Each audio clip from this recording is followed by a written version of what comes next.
mau join di Discord kita malam hari ini. Ya, kita udah lama banget nggak ngumpul-ngumpul bareng kayak gini ya, dan semoga kita tetap masih punya semangat KBC ya. Jadi setiap kali dengar KBC itu kita masih punya semangat, wow menarik gitu. Nah, jadi pada malam hari ini kita bakal belajar banyak tentang masalah makanan ya. Kita mungkin selama ini punya paradigma bahwa ada makanan yang jahat, ada makanan yang baik. Nah, sebenarnya kita juga pengen belajar gitu. Sebenarnya ada nggak sih makanan yang baik atau makanan yang jahat gitu kan? Terus diet yang benar itu seperti apa? Itu kan kita juga harus tahu ya. Nah, terus nanti kita juga belajar banyak hal tentang mitos-mitos gitu. Karena di belakangan ini kan entah di sosmed atau mungkin dari pengalaman kita sebelumnya itu banyak banget mitos-mitos seputar makanan dan diet gitu. Nah, nanti kita bisa langsung tanyakan ke Tessa, sebenarnya mitos seperti ini benar nggak sih? Gitu. Terus kira-kira kalau misalkan cara seperti ini benar nggak sih? Gitu. Nanti kita akan dengerin langsung dari Tessa. Nanti di dalam setiap 20 menit presentasi kita akan buka Q&A. Ya, kita akan buka Q&A, nanti boleh tanya lewat chat atau mau tanya langsung. Nah, kalau misalkan mau tanya langsung, silakan ketik tombol raise hand biar kita bisa tahu siapa yang nanya. Lalu nanti tolong nyalakan video ya biar kita bisa sama-sama saling interaksi lebih baik. Oke. Nah, sebelum kita mulai kita berdoa dulu ya. Ya, mari kita berdoa. Allah Bapa di surga, pada malam hari ini kami mengucap syukur dan berterima kasih ya Tuhan atas segala kesempatan yang Kau berikan pada Biskom malam ini. Dan biarlah pada malam hari ini kami dapat bersama-sama belajar tentang bagaimana dengan mengolah makanan yang baik ya Bapak, bagaimana untuk cara hidup yang lebih sehat ya Bapak, bersama Tessa yang nanti akan membawakan materi dan inspirasi ya Bapak. Biarlah apa yang ia sampaikan dapat kami terima dengan baik, dapat kami kenal dengan baik ya Bapak. Terima kasih ya Tuhan Yesus, kami menyerahkan Biskom ini ke dalam tangan-Mu, hanya di dalam nama Yesus kami mengucap syukur dan doa. Haleluya, amin.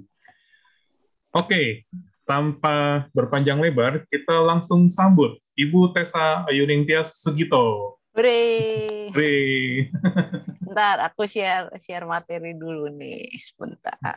Ya, oke. Ya, jadi sambil di-share, nanti kalau misalkan ada yang mau tanya langsung, boleh lewat chat atau mau raise hand ya, silakan ya. Jadi malam ini kita Share santai-santai aja screen. Biskomnya. Nggak usah terlalu serius, Oke. nggak usah terlalu tegang. Oke. Kelihatan jelas ya? Ya, jelas. Oke, ini terima kasih untuk kesempatannya untuk sharing hari ini. Kalau nggak salah sih Rinaldi beberapa minggu lalu sih, jadi awal pertengahan Agustus lah. Jadi meminta saya untuk jadi narasumber cerita tentang nutrisi, terutama mungkin gizi di zaman pandemi seperti itu. Nah, terus juga mungkin ini juga sebelum-sebelumnya sih memang saya udah pernah juga membawakan topik tentang gizi, tentang kesehatan, tentang pola makan sehat gitu. Cuma terakhir-terakhir ini mungkin jadi lebih mempelajari lagi gitu, gara-gara setelah menikah ini suami saya ini kok apa memang kegemukan gitu ya. Jadi sebenarnya nggak setelah menikah, sebelum menikah pun sudah tahu kalau memang istilahnya kelebihan berat badan. Cuma makin kesini makin sadar kok sepertinya nafsu makannya itu tidak bisa dikontrol gitu. Jadi akhirnya buka-buka buku lagi, buka-buka ilmu lagi, karena saya sendiri kan background saya memang dalam arti memang punya background pangan gitu. Jadi dalam arti memang sekarang walaupun kerjanya juga ngurusin di restoran berhubungan dengan makanan, cuma memang background-nya saya itu dulu memang sekolahnya tentang proses and food technology.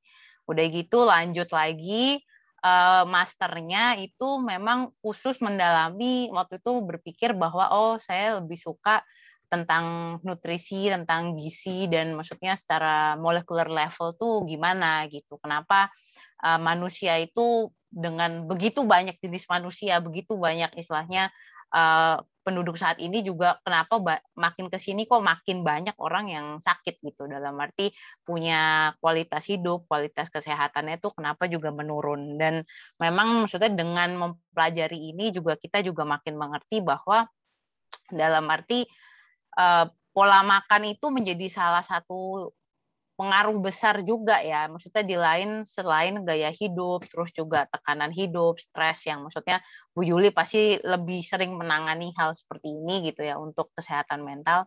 Cuma memang salah satunya ya makanan itu juga mempengaruhi kualitas hidup, dan kalau kita lihat sebenarnya di mana-mana, nggak cuma di Indonesia aja, di seluruh dunia pun penyebab kematian 10 teratas penyebab kematian manusia saat ini tuh ya justru bukan karena kecelakaan, bukan karena pesawat jatuh gitu. Cuma memang berhubungan dengan chronic diseases gitu. Jadi cardiovascular disease, penyakit jantung, diabetes, terus juga kebanyakan ya hampir semuanya berhubungan dengan metabolic syndrome, dan metabolic syndrome itu kan juga pasti berhubungan dengan pola makan dan pola hidup yang kita jalani saat ini.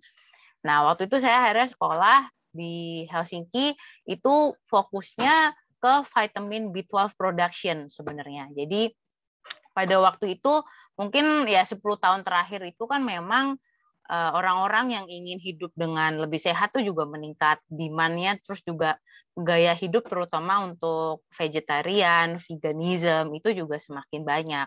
Tanpa banyak orang ketahui bahwa terutama untuk vegan vegetarian itu sering lupa kalau dietnya mereka, pola makan vegetarian dan veganism itu biasanya tuh kekurangan vitamin B12.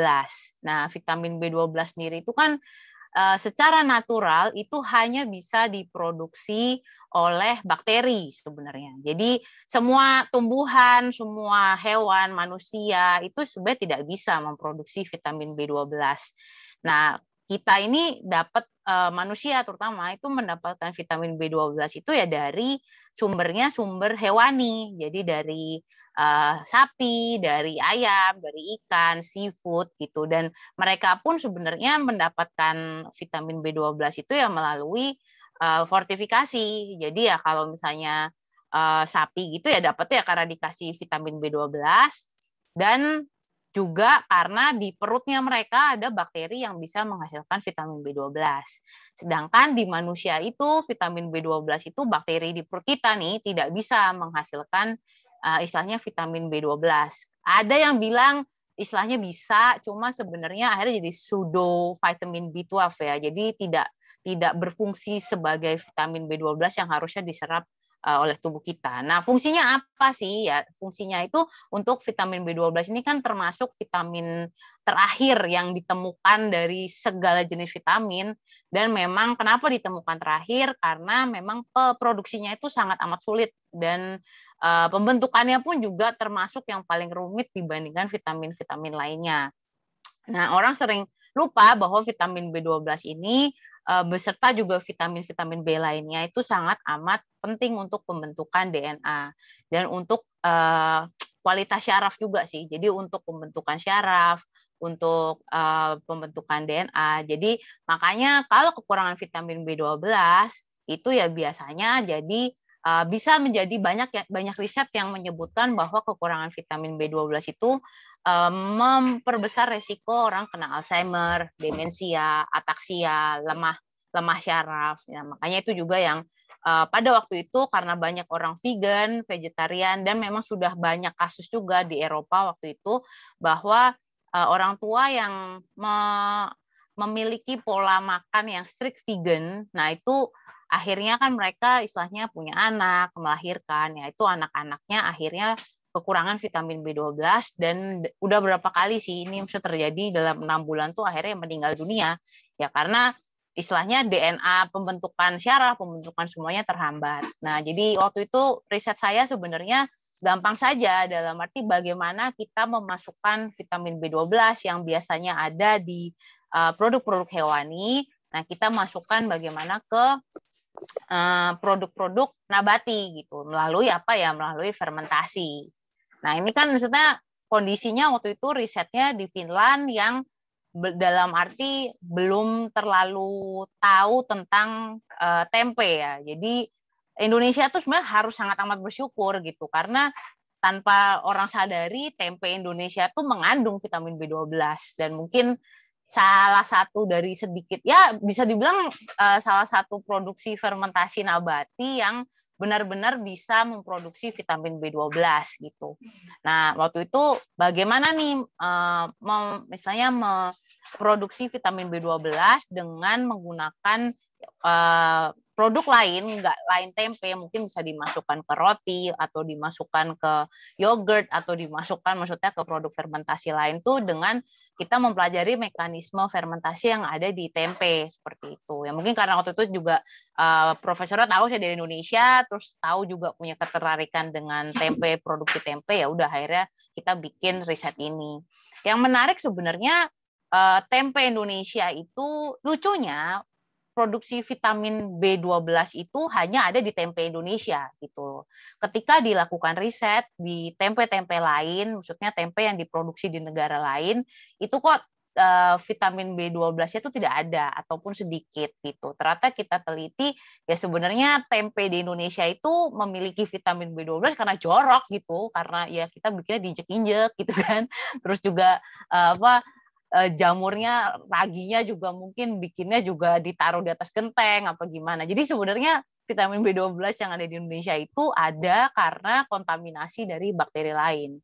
Dan kontaminasi bakteri lain ini pun yang sebenarnya berbahaya sih. Bakterinya kan sebenarnya bakteri buat kayak yang istilahnya menghasilkan toksin, terus juga yang bisa mengakibatkan pneumonia buat manusia. Cuma ya somehow mungkin di Indonesia ini bakteri-bakteri kontaminan ini tuh sudah istilahnya dilemahkan gitu ya. Jadi hanya di Indonesia aja sih ini yang so far yang memang vitamin B12, yang tempe itu ada di vitamin B12.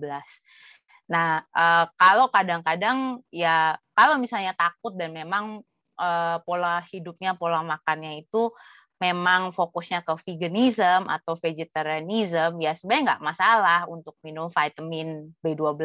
Kadang orang terlalu takut dengan istilahnya, wah ini bahan kimia, itu bahan kimia gitu ya. Sebenarnya air pun itu juga komposisinya H2O itu kimia, udara pun ya itu juga termasuk senyawa kimia gitu. Nah, tapi kadang orang juga takut juga mengkonsumsi vitamin B12 karena produksi vitamin B12 itu menggunakan sianida. Makanya kalau kita lihat di setiap istilahnya di botol vitamin gitu, vitamin B12 itu bentuknya cyanocobalamin gitu kan.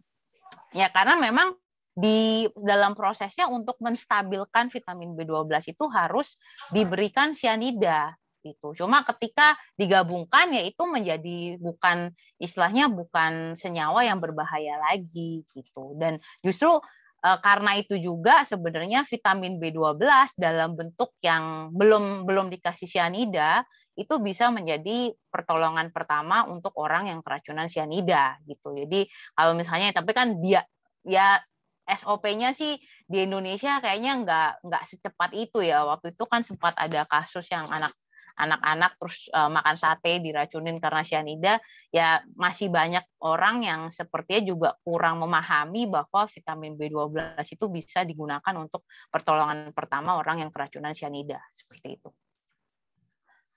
Nah, terus dari sini akhirnya ya risetnya ternyata lumayan lah bisa dapat masuk jurnal internasional gitu lah ya. Jadi second author. Nah, ini juga yang membuat sebenarnya mungkin risetnya saat ini sekarang juga udah makin berkembang bahwa ada macam-macam bakteri lain yang bisa digunakan untuk menghasilkan vitamin B12.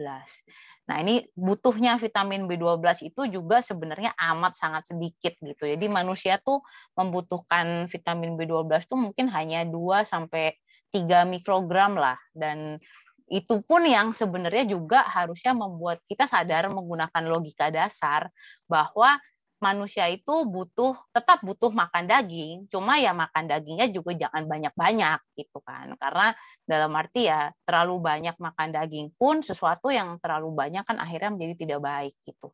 Dan ini ya Tuhan pun sudah mendesain sebegitu precise-nya bahwa ya ada ketika manusia makan pola makan yang baik itu ya ada porsinya gitu, bahwa semua makanan itu pada dasarnya baik, cuma ya pola makannya yang istilahnya kadang kurang tepat seperti itu. Oke. Nah, untuk topik pembahasan hari ini gitu, mungkin kita akan bahas pelan-pelan dari ya global epidemic sekarang sih. Dalam arti obesitas yang paling banyak itu kan sebenarnya karena semakin banyak orang yang mengalami kelebihan berat badan. Udah gitu juga basis gizi untuk manusia itu seperti apa, menghitungnya itu juga bagaimana. Udah gitu juga mitos-mitos makanan, beberapa tipe istilahnya tipe diet ya, kan banyak banget lah sebenarnya diet-diet, berbagai macam diet yang ada di dunia ini, kadang kita sendiri juga bingung nih mau pilih diet yang mana. Terus juga tips dan trik pola makan sehat yang memang sudah Tessa lakukan 10 tahun terakhir lah, kira-kira seperti itu. Oke, ini permasalahan mungkin selama pandemi ini akhirnya PPKM pelan-pelan kita melebar gitu. Ya ada juga sih pelan-pelan yang kita menyusut gitu. Cuma sepertinya lebih banyak yang komplain, pelan-pelan kita melebar. Dan termasuk saya sendiri juga sih, karena jadi di rumah banyak percobaan makan, banyak percobaan masak juga, akhirnya jadi ya kebablasan. Belum lagi juga memang semakin lama ya terutama mungkin di Jakarta, di Indonesia sendiri pun untuk mendapatkan akses ke makanan enak itu makin mudah gitu dengan adanya online delivery, terus juga makin kita sendiri juga akhirnya males ngapain sih masak di rumah kalau misalnya bisa pesen dengan cepat, duduk tinggal pencet-pencet gadget, tiba-tiba ya udah nanti tinggal ditunggu nanti makanannya datang seperti itu. Nah itu yang istilahnya membuat makin lama juga orang makin kelebihan berat badan. Nah, definisi dari obesitas dan overweight ini itu juga sebenarnya diklasifikasikan dengan BMI-nya. BMI itu kan body mass index. Jadi secara rough, jadi secara kasar ini bisa digunakan untuk mengukur apakah satu individu itu mengalami obesitas, kelebihan berat badan, atau kekurangan berat badan lah, seperti itu. Nah, biasanya untuk normalnya itu BMI yang seharusnya itu antara 18 sampai 25. Jadi kalau di bawah 18 ya berarti itu sudah kekurangan berat badan lah. Jadi perlu dinaikin berat badannya. Tapi kalau di atas 25 itu sudah kelebihan berat badan. Kalau udah di atas 30 itu obesitas, dan ini juga obesitasnya juga ada klasifikasinya lagi. Misalnya kalau udah 30, 35, 38 sampai ada yang 40 itu berarti kan udah morbidly obese gitu. Untuk menghitungnya bagaimana? Ya gampang saja. Jadi berat badan kita dalam kilogram itu nanti dibagi tinggi badan kita dalam meter di pangkat 2 gitu. Jadi boleh ya sambil dihitung, nanti kalau nggak malu ya nanti dibilang BMI-nya berapa gitu di komentar ya. Seperti itu. Nah, nanti dari sini kita bisa lihat apakah memang dalam range BMI yang sehat atau memang perlu menurunkan berat badan atau perlu menaikkan berat badan. Seperti itu. Nah, ini statusnya di dunia tuh seperti ini saat ini. Memang tuh Cik Vira 22 ya, masih dalam range yang sehat lah ya. Nah, terus ini secara global ini memang ya obesitas overweight ini sudah menjadi epidemi ya, udah banyak banget soalnya. Dalam arti dari tahun 75 sampai sekarang yang mengalami obesitas itu sudah 3 kali lipat gitu.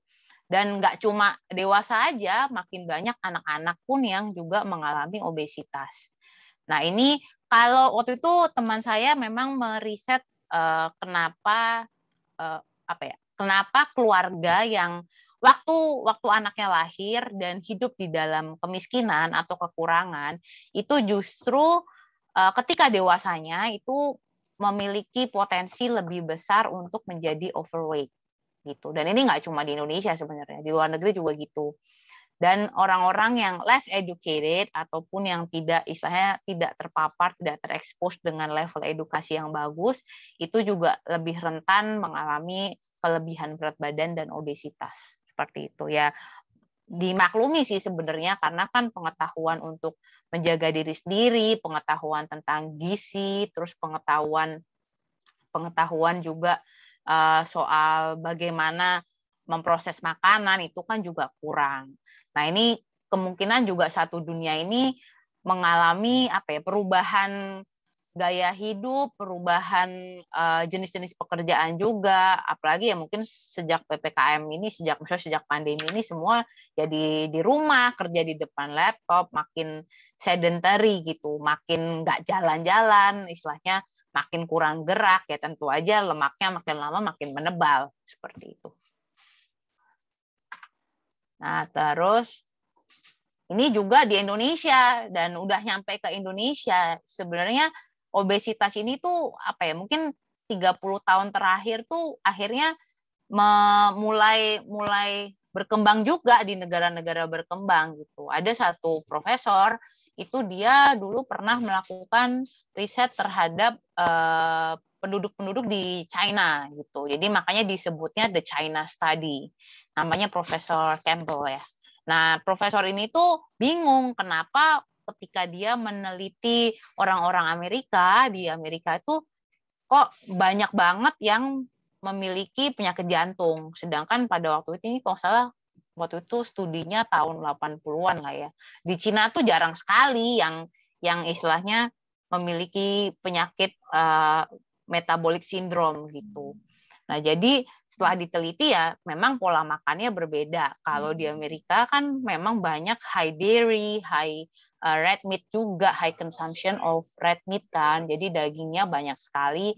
Itu yang juga menjadi salah satu penyebab kenapa banyak sekali, terutama di Western diet itu banyak yang akhirnya punya penyakit cardiovascular, diabetes. Cuma ya sekarang istilahnya orang-orang Asia pun sudah mengambil itu, maksudnya pola makannya pun udah berubah gitu, dengan istilahnya munculnya merek-merek fast food, ada di semua, ya udah tersebar di seluruh dunia, itu juga akhirnya jadi obesitas pun juga makin meningkat di negara-negara lain yang dulu nggak pernah mengalami epidemi kelebihan berat badan, seperti itu. Oh, tadi Bu Winda nanya cara hitungnya bagaimana. Oh, ini kita balik lagi. Cara hitungnya, jadi berat badannya kita di dalam kilogram, misalnya kayak berat badannya saya kan 55 kilogram dibagi dengan tingginya dalam meter. Jadi kalau tingginya 150 cm berarti 1,5 di pangkat 2. Ini kayaknya range-nya masih pada sehat-sehat sih. Gitu. Ya udah pasti tahu lah ya, maksudnya resiko obesitas itu resiko penyakitnya banyak banget gitu. Jadi ya asma, terus juga darah tinggi, pencernaannya juga nggak benar, gitu. Terus juga ya mungkin terutama untuk perempuan juga akan mempengaruhi kesuburan. Jadi kalau memang lagi berusaha untuk punya anak, ya maksudnya udah berkali-kali kalau memang kelebihan berat badan, biasanya pasti disuruh nurunin berat badan dulu. Udah gitu juga yang bahaya itu sleep apnea ya. Jadi kan seringkali banyak juga orang yang kegemukan itu ketika tidur ngorok, terus ngoroknya kenceng banget gitu. Ya itu sebenarnya bisa tanda-tanda bahwa mengalami sleep apnea. Dan ya bahayanya kalau kena sleep apnea ya bisa meninggal dalam tidur gitu kan, maksudnya kayak keselak gitu. Di Indonesia, di Jakarta sendiri sebenarnya udah ada sih dokter yang memang khusus menangani untuk tidur. Jadi dokter untuk yang tidur. Jadi kalau kita misalnya takut punya sleep apnea, ngoroknya begitu keras gitu ya, nanti mungkin bisa dicek juga sama dokter itu. Nanti ya nginep di rumah sakit gitu, dipasangin alat gitu kan biar tahu nanti gelombang otaknya tidurnya gimana, kualitas tidurnya bagaimana. Nah, itu yang nanti bisa dicek juga apakah memang perlu dioperasi atau biasanya ya dipasangin itu sih alat yang biar istilahnya membuat biar nggak ngorok gitu. Nah, terus juga ya diabetes lah pasti, yang di Indonesia tuh orang yang kena diabetes pun kayaknya udah banyak banget gitu. Karena ya apa-apa, apalagi mungkin di Jawa ya, apa-apa makannya manis, minum teh harus teh manis gitu kan. Gulanya banyak banget gitu. Jadi ya tentu saja ya gula itu kan sugar, apalagi simple sugar itu kan pasti ya gampang sekali diubah menjadi lemak seperti itu. Nah, ini yang sebenarnya yang membuat saya khawatir juga, tambah khawatir pas pandemi ini sama suami saya ya karena sebenarnya COVID ini kan kegemukan, obesitas itu sudah termasuk comorbidity gitu loh. Ya disebutnya comorbidity karena ya underlying penyakitnya itu disebabkan karena obesitas. Ya yang tadi diabetes tadi, penyakit jantung, terus juga istilahnya apa metabolic syndrome itu sangat amat mempengaruhi survival rate-nya ketika masa pandemi ini. Dan papernya pun sudah banyak sekali gitu loh. Ya sebenarnya masuk akal karena ketika obesitas kan berat badannya begitu berat gitu, pasti kan onderdilnya juga bekerja lebih keras gitu. Organ-organnya kan juga pasti bekerja lebih keras. Nah, karena istilahnya onderdilnya juga bekerja dengan lebih keras, tentu menyebabkan inflamasi. Nah, inflamasi ini yang membuat rentan kalau misalnya terkena COVID gitu, ya pasti akan lebih susah sembuh, atau ya mortality rate-nya juga pasti lebih tinggi. Banyak kasus yang walaupun istilahnya sudah divaksin 2 kali, tapi tetap kena. Nah, itu di sekitar saya pun akhirnya ya sebenarnya yang nggak survive itu banyak kan yang mengalami kelebihan berat badan. Nah, sebenarnya ini juga dengan adanya pandemi ini membuat kita harusnya it's a good wake up call ya buat kita semua untuk istilahnya lebih concern dengan pola hidup, pola makan, dan tapi juga maksudnya yang edukatif gitu loh. Kita harus melihat riset-riset yang ada, kita harus melihat juga dalam arti apakah risetnya ini sudah menyeluruh, sudah bagus, sudah di-approve gitu. Karena ya memang mau tidak mau kita juga harus tahu ya dengan internet yang saat ini ada banyak sekali hoax yang disebarluaskan tentang harus makan ini, semua akhirnya dimakan tapi sebenarnya tidak, tubuh kita juga nggak terlalu membutuhkan sampai segitunya gitu loh. Bahkan mungkin ya takutnya bisa berbahaya kan karena misalnya kayak ivermectin itu masih kontroversial, misalnya pro dan kontra lah penggunaan ivermectin untuk COVID. Nah, riset terakhir itu justru malah ada yang buat riset ini mungkin hampir 85-90% orang yang konsumsi, terutama pria yang konsumsi ivermectin gara-gara ya COVID ini akhirnya ya sebenarnya punya potensi yang sangat amat besar untuk disteril lah, sebenarnya disteril sama ivermectinnya gitu. Jadi ya nggak tahu juga pro dan kontra, makanya kan dalam arti harus hati-hati juga dan harus mindful lah apa yang kita konsumsi seperti itu. Nah, akhir-akhir ini tuh Tessa baca buku, memang bukunya namanya Good Food Bad Diets gitu. Jadi ini yang akhirnya kemarin pas diskusi sama Rinaldi, udah boleh dah cocok kayaknya untuk jadi tema webinar kali ini gitu. Jadi apa ya, sudah banyak dokter-dokter ahli gizi, maksudnya ahli dokter gizi yang maksudnya secara clinical nutritionist, dietitian itu sebenarnya pasti bilang bahwa ya semua makanan itu baik gitu. Cuma pola makannya yang kurang tepat ataupun salah. Jadi harusnya orang punya menanamkan pikiran bahwa all food is good, all diets are bad.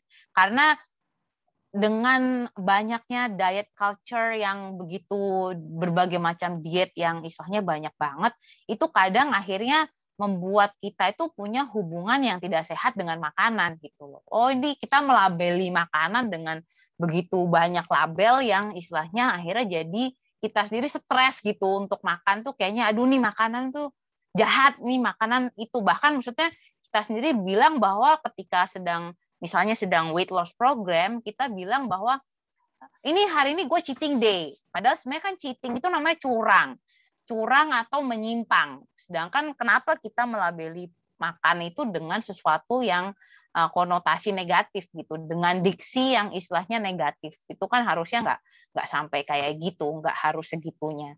Dan istilahnya mungkin juga terpengaruh dengan banyaknya influencer kesehatan, influencer fitness yang istilahnya kita lihat di sosial media gitu. Gimana badannya bagus banget, body goals, sedangkan akhirnya jadi membuat terutama mungkin banyak remaja perempuan ataupun laki-laki yang punya ekspektasi yang tidak sehat terhadap badannya sendiri, yang sebenarnya makin lama jadi kenapa meningkatnya orang-orang yang punya eating disorder juga ya karena punya itu distortion dengan reality dan kurangnya edukasi tentang pola makan atau gizi manusia yang sehat itu bagaimana, seperti itu.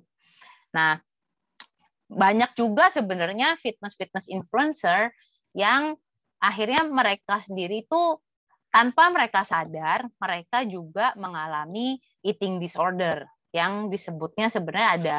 Kalau kita sudah lebih familiar dengan bulimia, dengan anoreksia gitu.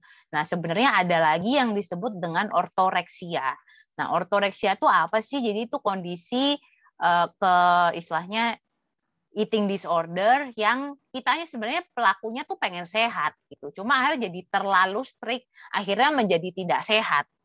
Nah, banyak juga terutama perempuan ya, fitness influencer itu yang mengalami ortoreksia yang sampai istilahnya semua ditimbang, semua sampai strict-nya tuh sampai begitu strict, bahkan sampai nanti biasanya menstruasinya nggak lancar, menstruasinya berhenti, rambutnya rontok semua, seperti itu. Nah, itu juga fenomena yang sudah beberapa kali sempat diutarakan juga lah. Udah banyak orang yang sekarang juga lebih aware bahwa memang sekedar makan itu tuh bisa menjadi suatu hal yang begitu emosional dan mempengaruhi psikis yang makan gitu. Nah, ini kan begitu banyak diet yang kita kadang sih sampai bingung gitu. Dulu Atkins diet, ada The Zone diet, yang terakhir yang viral mungkin Meyer method ya. Karena siapa tuh artis Hollywood si Rebel Wilson dia bisa turun 30-an kilo karena menggunakan Meyer method ini. Ada juga Mayo diet yang katanya nggak boleh makan garam sama sekali, ada South Beach, ada OCD, ada raw food, paleo, apalah banyak banget, intermittent fasting, ketogenic diet, terus ya blood type diet gitu. Jadi memang begitu banyak istilahnya berbagai macam diet yang kadang terus kita bingung mau milihnya tuh yang mana gitu. Padahal sebenarnya setiap manusia itu kan memang punya komposisi genetik yang berbeda-beda, punya komposisi tubuh juga yang berbeda-beda, punya istilahnya metabolisme yang berbeda-beda. Jadi makanya there is no such thing as one diet fits all tuh nggak ada. Jadi kita tidak bisa memaksakan satu diet untuk dipakai ke semua orang, itu nggak bisa. Apalagi juga setiap manusia punya istilahnya punya food intolerance beda-beda, punya alergi beda-beda. Jadi sebenarnya kalau mau tahu lebih tepatnya mungkin pola makan yang tepat buat saya seperti apa, sebenarnya bisa dicek sih. Sekarang udah ada namanya nutrigenomik.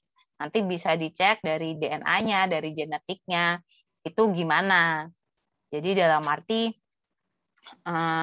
nanti pola olahraganya yang tepat gimana, pola makannya yang tepat juga gimana, punya alergi apa aja, nanti kan bisa kelihatan. Nah, itu mungkin sekarang di Prodia, di istilahnya di tempat-tempat lab lain tuh juga udah banyak lah yang memberikan istilahnya tes nutrigenomik. Harganya lumayan mahal sih, 8 jutaan sampai 10 jutaan ya. Cuma ya dalam arti mungkin bisa menjadi salah satu opsi untuk kita benar-benar tahu, oh kita nih orangnya tuh gimana ya, yang cocok pola hidup, pola makan yang lebih cocok sama masing-masing dari kita tuh gimana, seperti itu. Oke, dan tadi kan there is no perfect weight loss diet gitu. Jadi nggak bisa kita memaksakan satu diet untuk semua orang, karena ya tadi masing-masing genetik juga beda-beda. Dan seringkali itu yang mungkin salah kaprah ya, yang sering ditemukan, banyak sekali orang Asia yang mengadopsi pola makan Western diet gitu, padahal belum tentu cocok. Misalnya harus ya sesimpel kayak kita 90 di atas 95% orang Asia itu lactose intolerance. Berarti kan kita tidak bisa mencerna jenis gula yang ada di susu sapi gitu. Nah, itu kan orang Asia sebenarnya ya 95% itu lactose intolerance. Jadi kalau dan herannya kan dari dulu orang Indonesia punya, sekarang sih udah diubah ya pola makannya, maksudnya gizi yang seimbang. Kalau dulu kan kita bilangnya 4 sehat 5 sempurna. Nah, yang kelima ini kan susu sapi gitu.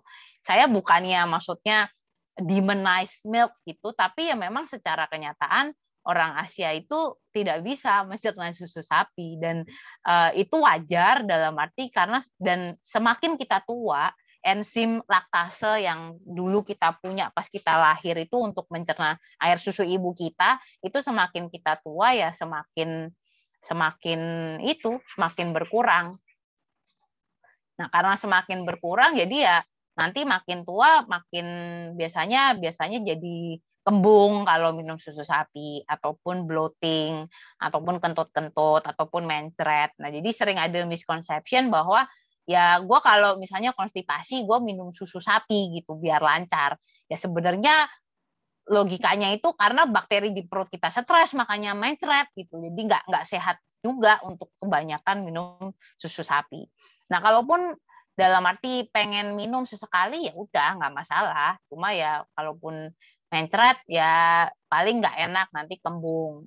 Nah, kalau kayak saya sama dedeku itu memang udah umur segini nih, dari umur 25-an itu udah makin lama udah makin kerasa kalau misalnya makan keju, makan minum susu, milkshake gitu-gitu itu pasti mencret. Nah, terus terakhir ini kita coba sebenarnya kita minum soluble fiber, jadi psyllium husk. Kalau di Amerika sih mereknya namanya Metamucil ya. Nah, kita nyoba nih, kalau di sana kan dia ada Metamucil, di Indonesia harganya Metamucil kan mahal. Jadi aku cari yang sesuai dengan ingredients-nya. Ingredients-nya tuh psyllium husk. Nah, jadi psyllium husk tuh ya pokoknya serat nabati lah. Nah, itu aku coba setiap pagi itu minum psyllium husk dicampur sama jeruk nipis lah, seperti itu. Nah, itu habis itu kelihatan efeknya kalau minum susu itu nggak mencret. Jadi ya mungkin bisa dicoba kalau yang memang suka sama dairy, yaitu coba aja diminum psyllium husk dulu, minum fibernya. Ya, dan sebenarnya kan fibernya di sini berfungsi untuk membuat bakteri-bakteri di perut kita yang sehat itu makin banyak gitu loh. Jadi bisa mencerna susunya itu, sebenarnya seperti itu. Mungkin sampai sini ada yang mau ditanyakan dulu sebelum saya lanjut lagi ke tempat yang lain. Oke, bagi Bapak Ibu yang mau tanya, silakan raise hand atau tanya lewat chat ya. Apakah ada yang mau bertanya?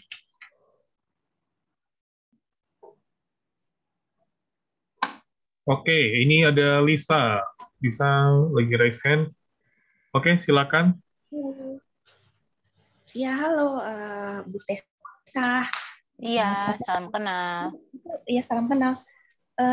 Itu susu sapi jadi nggak baik ya. Jadi penggantinya apa gitu? Kalau misalnya kita kadang kan minum kopi gitu kan pakai susu, pakai dicampur susu kan. Kayak misalnya coffee latte kita campur pakai susu gitu. Kalau kita bikin kopi kita campur pakai susu. Itu penggantinya apa? Kalau creamer kan juga nggak bagus. Jadi ya kalau creamer kan sebenarnya nggak bagus karena banyak hydrogenated fat-nya gitu kan, karena kan dibuat dari palm oil juga, jadi ya sebenarnya banyak fat yang tidak sehat. Ya kalau aku sih berusaha, kalau saya sampai tiap hari suka banget sama minum susu kopi, ya aku sih biasanya pakai pengganti lain, mau soy milk, mau almond milk gitu, ya terserah. Cuma rasanya kan beda memang. Atau kalau aku biasanya aku ganti pakai susu kambing. Karena somehow aku kalau minum susu kambing nggak separah sampai kayak minum susu sapi. Ya sebenarnya karena susu kambing itu juga istilahnya fat molecules-nya juga lebih kecil, terus juga molekul dari laktosanya sendiri pun juga lebih kecil, makanya jadi lebih mudah diserap oleh perut kita. Gitu. Oh, oke, thank you. Karena ya memang kalau dibilang apakah susu sapi itu harus selalu perlu, ya sebenarnya enggak. Kita kan minum susu sapi ya karena ada kandungan vitamin D-nya, ada kandungan kalsiumnya, yang sebenarnya kalau kita melihat ingredients-nya at molecular level, kita kan bisa dapat sumber-sumber itu juga dari makanan-makanan lain. Itu. Cuma memang ya kembali lagi tergantung reaksi masing-masing dari kalian. Kalau memang yang tahu sampai benar-benar tahu alergi intoleransinya kan sebenarnya yang ngerasain juga masing-masing dari individunya gitu. Ya kalau memang banyak yang istilahnya memang udah kerasa perutnya nggak enak, mencret, ya itu biasanya memang ya pasti lactose intolerance gitu. Nah, kalau lactose intolerant ya dan lactose intolerance itu levelnya berbeda-beda ya. Jadi ada yang misalnya masih minum 200 ml susu masih nggak apa-apa. Ada yang memang sedikit aja 50 ml udah pasti mencret-mencret. Karena kayak papa saya itu dari kecil dia bahkan parah. Jadi maksudnya dari kecil pun dia bahkan minum susu tuh udah pasti nggak bisa gitu. Nah, jadi tiap orang juga berbeda-beda. Tapi memang nggak cuma orang Asia aja ya, orang Caucasian, orang Afro American itu makin kita tua memang tubuh kita makin tidak bisa mencerna susu sapi gitu. Susu kambing enak, oh ya udah gitu. Oke, apa lagi yang mau ditanyakan? Oke, ada lagi yang mau bertanya langsung? Silakan raise hand, biar kelihatan.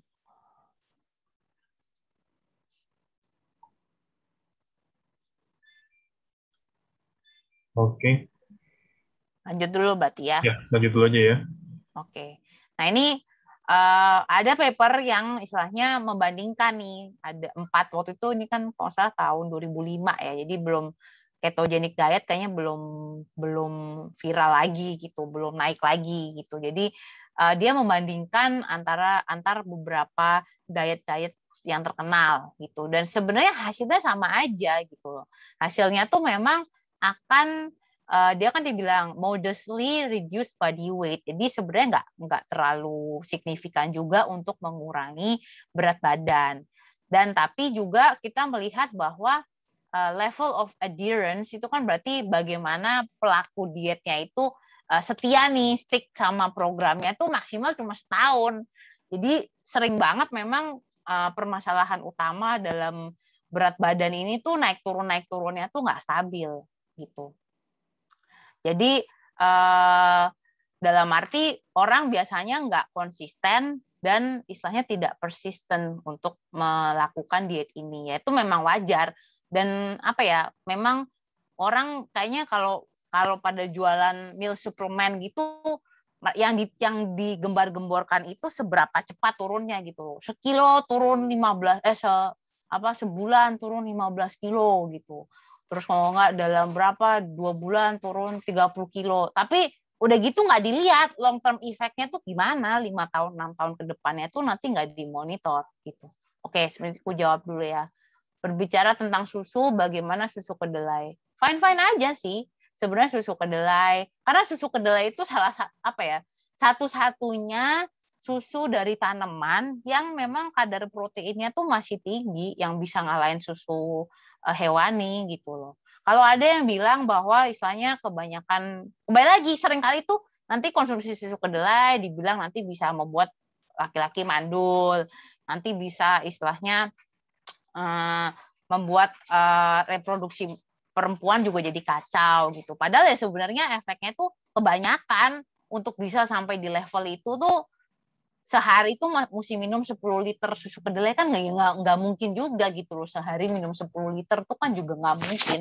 Maksudnya sehari minum 8 liter air aja tuh bisa udah berbahaya gitu, udah punya efek yang berbahaya buat elektrolit tubuh kan. Jadi sebenarnya nggak masalah mau minum susu kedelai, susu kacang lain misalnya cashew nut, almond milk, terus juga oat milk gitu-gitu ya nggak masalah, asal ya jangan terlalu banyak aja, minum aja senormalnya gitu. Sehari misalnya 250 ml itu juga ya udah oke. Yang mungkin yang lebih perlu diperhatikan kalau misalnya kita beli susu soy milk atau susu-susu itu tuh apakah ada tambahan lain-lainnya, biasanya tambahan pemanis, rasanya dikasih gulanya banyak. Terus juga istilahnya aditif-aditifnya itu yang menjadi hidden calories yang istilahnya kita ngerasa sehat padahal sebenarnya enggak gitu. Karena terutama ya biasanya rasa itu ditutupi dengan tambahan lain gitu. Misalnya kayak minum susu, terus sekarang kan ada susu sapi yang istilahnya low fat. Jujur, kalau aku lebih prefer yang full fat dibandingkan low fat. Karena ya low fat milk itu ini in term of susu sapi ya. Kalau low fat milk itu ya biasanya ditambahin gula lagi, ada tambahan gulanya, karena kan rasanya nggak enak ya. Jadi ya mending aku ya susunya itu, cuma ya aku tahu kadarnya berapa yang aku mesti minum gitu.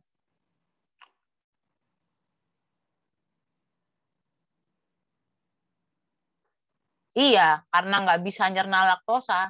Apalagi kalau udah 10 tahun, tiap malam perut kembung ya, itu salah satunya mungkin bisa di stop dulu gitu.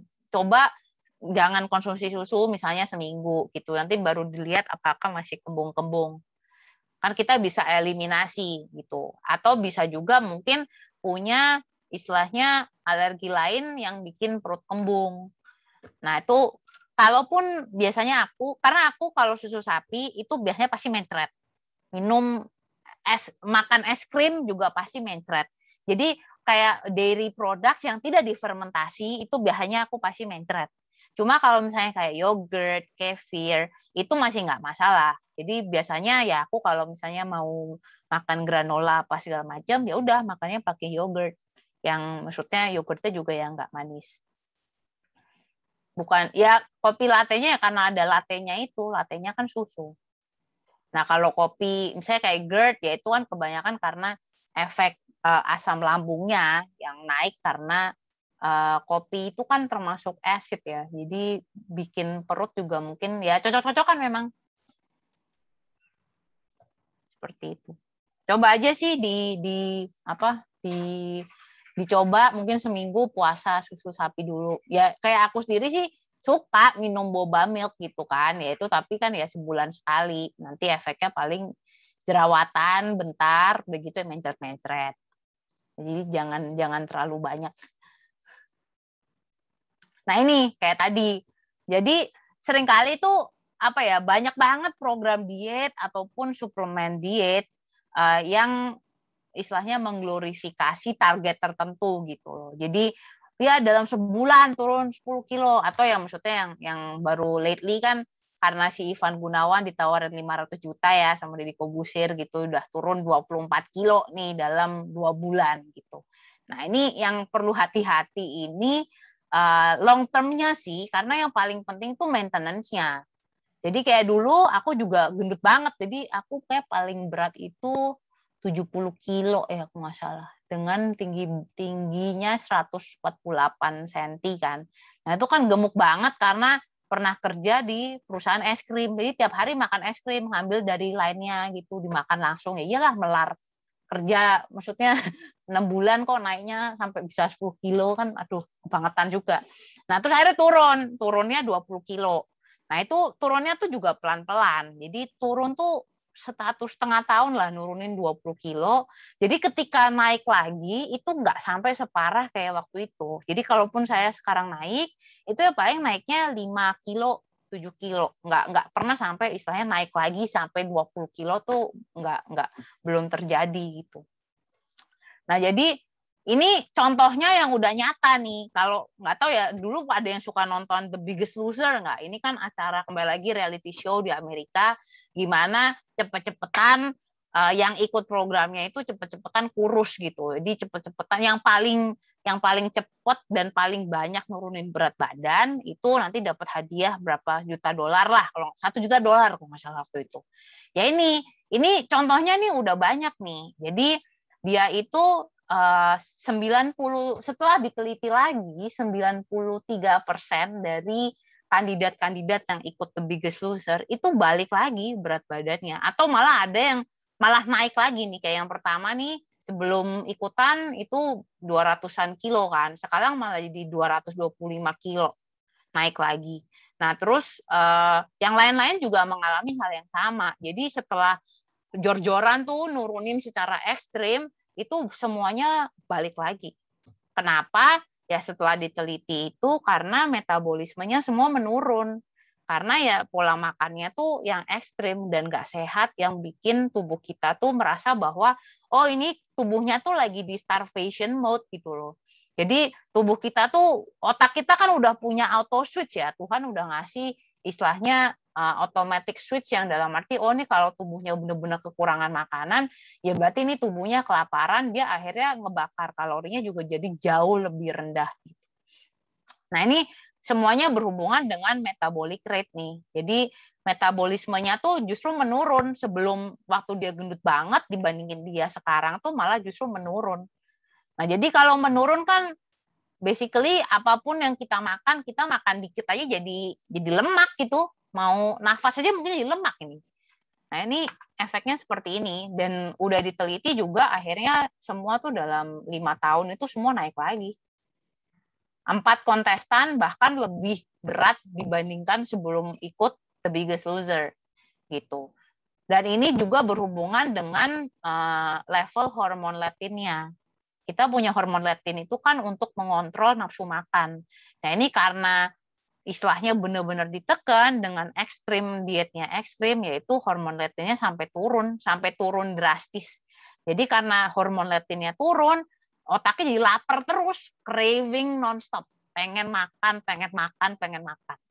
Nah ketika badannya naik lagi, itu hormon leptinnya juga naik, cuma nggak balik seperti semula, cuma naiknya tuh cuma setengahnya. Jadi habis itu ya pengen makan terus, tetap pengen makan terus. Ini yang sebenarnya bikin yoyo, kenapa orang banyak yoyo diet tuh seperti ini. Ini yang jangan terlalu pengen cepet turun secara berlebihan. Biasanya sih acuan yang oke kalau memang mau nurunin berat badan itu seminggu itu 1% dari berat badan yang sekarang. Gitu. Seminggu 1% dari berat badan yang sekarang. Jadi saya ya kalau berat badannya sekarang 60 kilo gitu. Berarti ya 1% dari 60 kilo itu ya seminggu diusahakan pelan-pelan aja. Yang penting istilahnya yang penting konsisten. Jangan sampai terlalu ekstrim. Nah, yang selama ini perspektif yang selama ini tuh kita tahu ataupun ya dulu aku juga percayanya ini gitu loh. Kiat sukses diet itu 70% dari pola makan, 30% dari olahraga. Cuma apakah semudah itu? Karena aku mencoba untuk istilahnya menerapkan ini sama si Daniel, suamiku enggak mempan. Jelas enggak mempan. Aku memasak apa ya sudahlah. Gitu. Nah, setelah didalami lagi ya sebenarnya ada 7 faktor sih yang orang nggak sadar. 7 faktor ini yang mempengaruhi suksesnya diet dan pola makan tuh bagaimana gitu loh. Jadi ya sebenarnya ya pasti awal-awalnya mindset dulu ya. Jadi mindsetnya tuh harus dibenerin dulu. Terus juga berhubungan dengan pola emosi. Banyak sekali orang yang naik turun itu memang punya emotional eating. Jadi ketika sedih, ketika marah, ketika itu larinya ke makanan.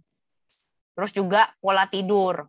Pola tidur itu juga amat sangat penting. Jadi orang yang kekurangan tidur ataupun yang kebanyakan tidur itu bisa beresiko dengan obesitas atau kelebihan berat badan. Terus juga ya ada pola aktivitas, pola minum, baru pola makan, baru pola sosial. Pola sosial ini ya maksudnya dalam arti apakah sekeliling kita itu pola makannya juga bagus, gaya hidupnya itu juga bagus. Kalau misalnya memang suka jajan, dikelilingi sama orang yang suka jajan, pasti akan lebih sulit lah untuk mengontrol pola makan kita yang sehat tuh bagaimana. Dan semuanya ini tuh harus saling berhubungan. Kalau nggak berhubungan ya nanti kenapa makanya jadi mut-mutan gitu.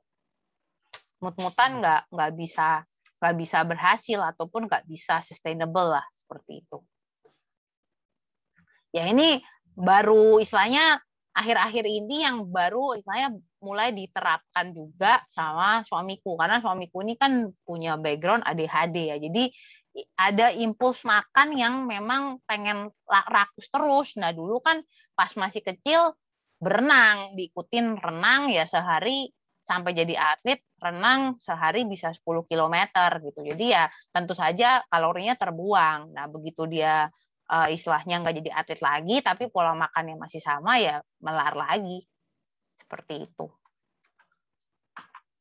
Ya, terus lalu gimana nih kita pola makan yang sehat seperti apa?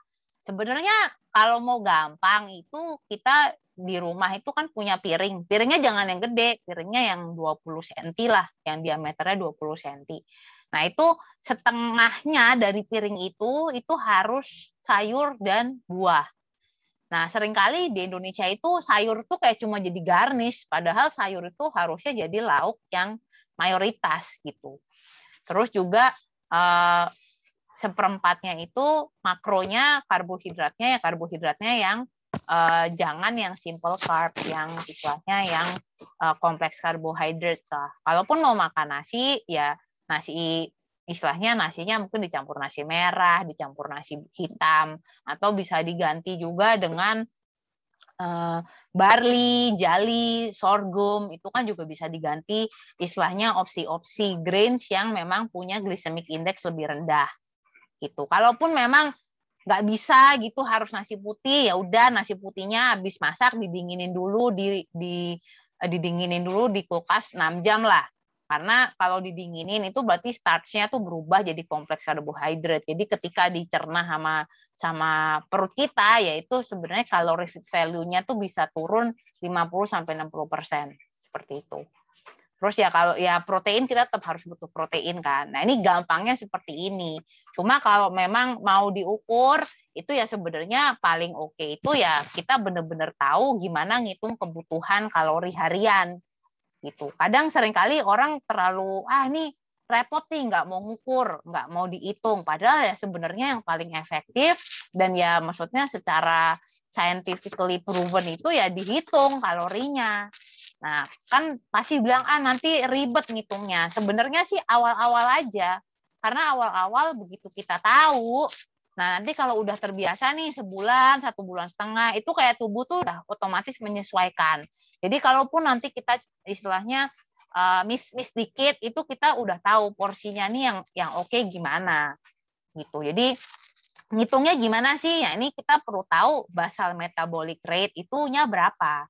Nah, basal metabolic rate ini itu kan berarti kalori yang dibutuhkan tubuh dalam keadaan kita nggak melakukan aktivitas apapun. Ya tidur, terus maksudnya juga istilahnya nafas, berkedip, mata berkedip. Itu kan semua tubuh kita kan pasti butuh energi dong untuk berfungsi. Nah, jadi ini kalori yang dibutuhkan untuk menjalankan fungsi vital tubuh. Kalau ini kayak tadi, misalnya kalau sampai starvation, kita konsumsi kalorinya di bawah BMR, ya nanti shutting down tuh satu-satu, rambutnya rontok, terus nanti ada masalah ginjal, ya karena energi yang dibutuhkan tubuh nggak dipenuhi. Nah, terus nanti dihitung juga dengan total daily energy expenditure. Jadi ini jumlah kebutuhan kalori harian, totalnya tuh berapa. Jadi BMR-nya, jadi kan jumlah yang untuk menjalankan fungsi tubuh, ditambah aktivitas fisik, ditambah juga istilahnya kalori yang terbakar saat aktivitas non olahraga. Ya aktivitas non olahraga ini ya ngetik, nyuci baju, ngurus anak, masak, itu termasuk dalam non-exercise activity thermogenesis. Nah, terus juga thermic effect of food. Jadi kalori terbakar saat mencerna makanan. Kan maksudnya ketika kita makan, perut kita kan juga butuh energi buat mencerna makanan itu. Dan ya masing-masing makanan punya thermic effect yang berbeda-beda seperti itu. Oke, jawab dulu pertanyaannya nih ya, pit stop. Kalau ikut pola makan sehat kan susah, terutama yang kerja di lapangan. Jadi bagaimana solusinya? Meal prep sebenarnya. Jadi meal preparation. Jadi bisa juga dilakukan bahwa kita berikan 1 hari untuk masak. Misalnya masak yang bulking, yang banyak, terus kita bagi-bagi. Mau dimasukin freezer ya terserah, mau itu terserah. Jadi nanti ketika makan tinggal dimasukin microwave aja. Tapi porsinya udah tahu, yaitu kalau misalnya mau rajin. Kalau misalnya susah banget sampai pola makan sehat, ya bisa salah satunya catering sehat, itu juga bisa kalau memang punya budget lebih. Tapi ya biasanya kalau aku sih lebih ke meal prep ya. Jadi misalnya masaknya 2 hari, tapi nanti bisa buat makan 5-6 hari ke depan dengan porsi yang udah masing-masing udah tahu. Seperti itu. Terus pertanyaan, kalau beras direndam semalaman sebelum dimasak besok paginya apakah lebih baik? Ya, maksudnya untuk tujuannya untuk apa nih? Tujuannya kalau memang untuk ngurangin starch, ya gitu. Jadi karena kan beras itu kan dalam arti beras putih itu kan memang banyak starch-nya. Starch-nya itu kan yang gulanya kan ada di situ.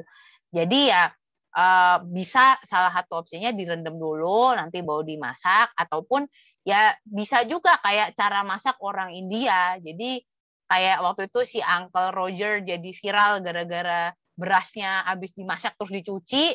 Itu sebenarnya cara masak orang India seperti itu gitu. Jadi untuk ngilangin kalori sama sugarnya. Nah, kalaupun sekarang sih sebenarnya juga udah ada lah rice cooker yang memang kan udah banyak tuh rice cooker rendah kalori. Ya sebenarnya prinsip kerjanya tuh sama. Jadi di bawahnya ada saringan, jadi nanti istilahnya starch-nya dikeluarin semua, jadi ya gulanya berkurang seperti itu.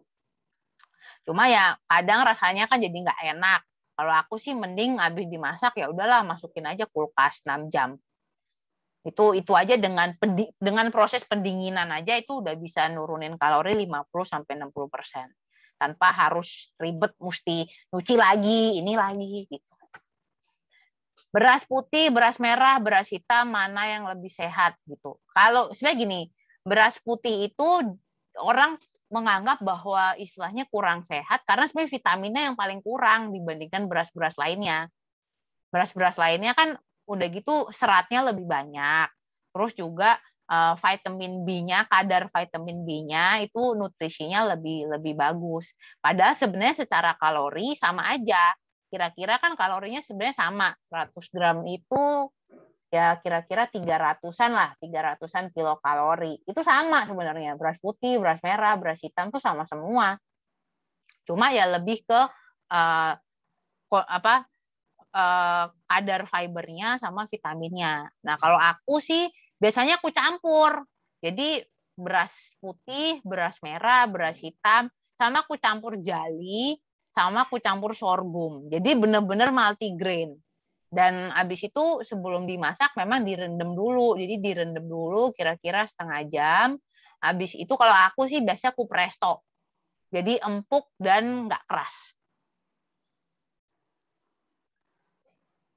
Ya dipanasin lagi. Habis didinginin nanti ya misalnya tinggal diambil aja, masukin ke microwave, udah gitu ya dimakan aja biasa.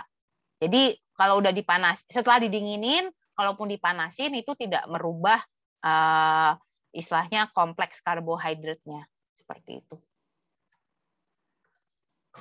Oke, nah ini hitung kebutuhan kalori hariannya itu berarti tadi kalau kita mau tahu kita sehari ini butuhnya berapa, yaitu sebenarnya kita jangan hitung dari BMR-nya tadi. Kalau ngitungnya dari BMR tadi ya kita malnutrisi. Kita ngitungnya dari TDEE dikurang 200 kilokalori. 200-nya ini dari mana ya? Ini udah dari hitungannya. Tapi kalau sampai 2 hari di kulkas gimana? Nggak masalah. Habis itu masukin freezer juga nggak masalah. Maksimum 3 hari lah kalau biasanya aku. Kalau saya udah didinginin, mau dimasukin ke freezer, ya silahkan aja. Gitu. Jadi nanti baru ketahuan. Misalnya kayak aku kalau misalnya mau nurunin berat badan, ya berarti sehari itu konsumsi 1.300 kilokalori. Kalau misalnya Daniel, ya badannya kan tinggi, besar, suamiku. Jadi untuk nurunin berat badannya aja tuh dia kalori defisit itu 2.300 kilokalori. Gitu. Nah ini kan perhitungan dasar. Nanti pusing, ini apa? Itu ngitungnya pusing, apa gimana? Ya nanti bisa dicek dulu. Dicek dulu di TDEE kalkulator. Nanti tinggal dimasukin tingginya berapa, itunya berapa. Nah ini kan kalau ini pun juga semi manual ngitungnya. Nah, kalau sekarang kan udah canggih ya, udah males kan. Jadi ya ngitungnya pakai ini aja, pakai apa? Nah ini kalau saya kan tergantung program dietnya. Kalau memang mau nurunin berat badan, nanti dari TDEE-nya tuh keluar berapa kilokalori dikurangin 500 kilokalori. Ini kayak kalori defisit. Kalau memang mau naikin berat badan, ya berarti TDEE-nya ditambah 500 kilokalori. Sama aja sih. Mau masak beras multigrain takaran airnya sama aja. tetap aja pakai 1 ruas jari nih. Kalau 1 ruas jari, kalau misalnya gini, kalau masaknya pakai rice cooker itu ditambahin airnya iya. Cuma kalau misalnya masaknya pakai pressure cooker itu airnya sama aja. Karena pakai pressure cooker uapnya nggak kemana-mana kan. Ya hanya sih ditambahin kalau pakai rice cooker itu ditambahin 1,5-nya lah, 1,5 air.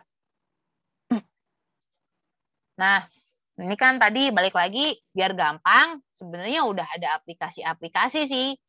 Tinggal misalnya dimasukin. Jadi hari ini dan bagus juga jadi kayak food diary gitu. Karena ini baru jalan 1,5 bulan lah sama suamiku. Karena sebelum pakai aplikasi ini, sebelum aku bener-bener ngitung pakai kalori tracking ya. Karena aku ngomel-ngomel terus tuh karena jajan ini itu. Nah, katanya dia waktu itu kalau bilang nanti kalau aku jajannya jorok ya udah didenda 1 juta. Ya udah toh ngikutin aja kata suami gitu. Nah, 2 minggu kok didenda 22 juta. Sungguh cara cepat menjadi sugih tenan nih. Nah, habis itu daripada aku ngomel-ngomel, dia nyolong-nyolong makan, ya udah akhirnya pakai ini aja, pakai kalori tracking. Jadi dianya juga nggak stres dalam arti dia masih boleh makan apa yang dia suka. Cuma kan udah di tracking tuh, oke, kalorinya segini. Jadi kalau misalnya udah mendekati kalorinya itu ya udah jangan makan, minum air aja. Gitu. Jadi terserah mau pakai yang udah kita coba sih baru 2 ini ya, Fat Secret sama MyFitnessPal. Masing-masing ada kelebihannya, ada kekurangannya. Kalau yang Fat Secret ini sangat simple, terus juga banyak makanan Indonesia sebenarnya. Jadi dia udah punya banyak data untuk makanan-makanan Indonesia. Jadi nggak dalam arti kalau yang MyFitnessPal ini lebih banyak menu bulenya gitu. Nah, cuma yang Fat Secret ini nggak secanggih yang MyFitnessPal. Jadi MyFitnessPal ini memang lebih complicated lah. Dia bisa ngitung kebutuhan protein harian berapa, kebutuhan karbohidrat harian berapa, terus juga banyak menu-menu juga kalau misalnya kita mau masak. Terus juga dia ada contoh-contoh kalau kita mau olahraga, ada program olahraganya juga. Nah, cuma itu kalau yang berbayar. Kalau yang Fat Secret ini kayaknya sebenarnya ya cukup sih, nggak harus bayar, nggak harus langganan pun menurut aku kalau untuk food diary udah lebih dari cukup lah. Nah, yang Lifesum ini aku belum pernah coba. Mungkin nanti mau aku coba juga.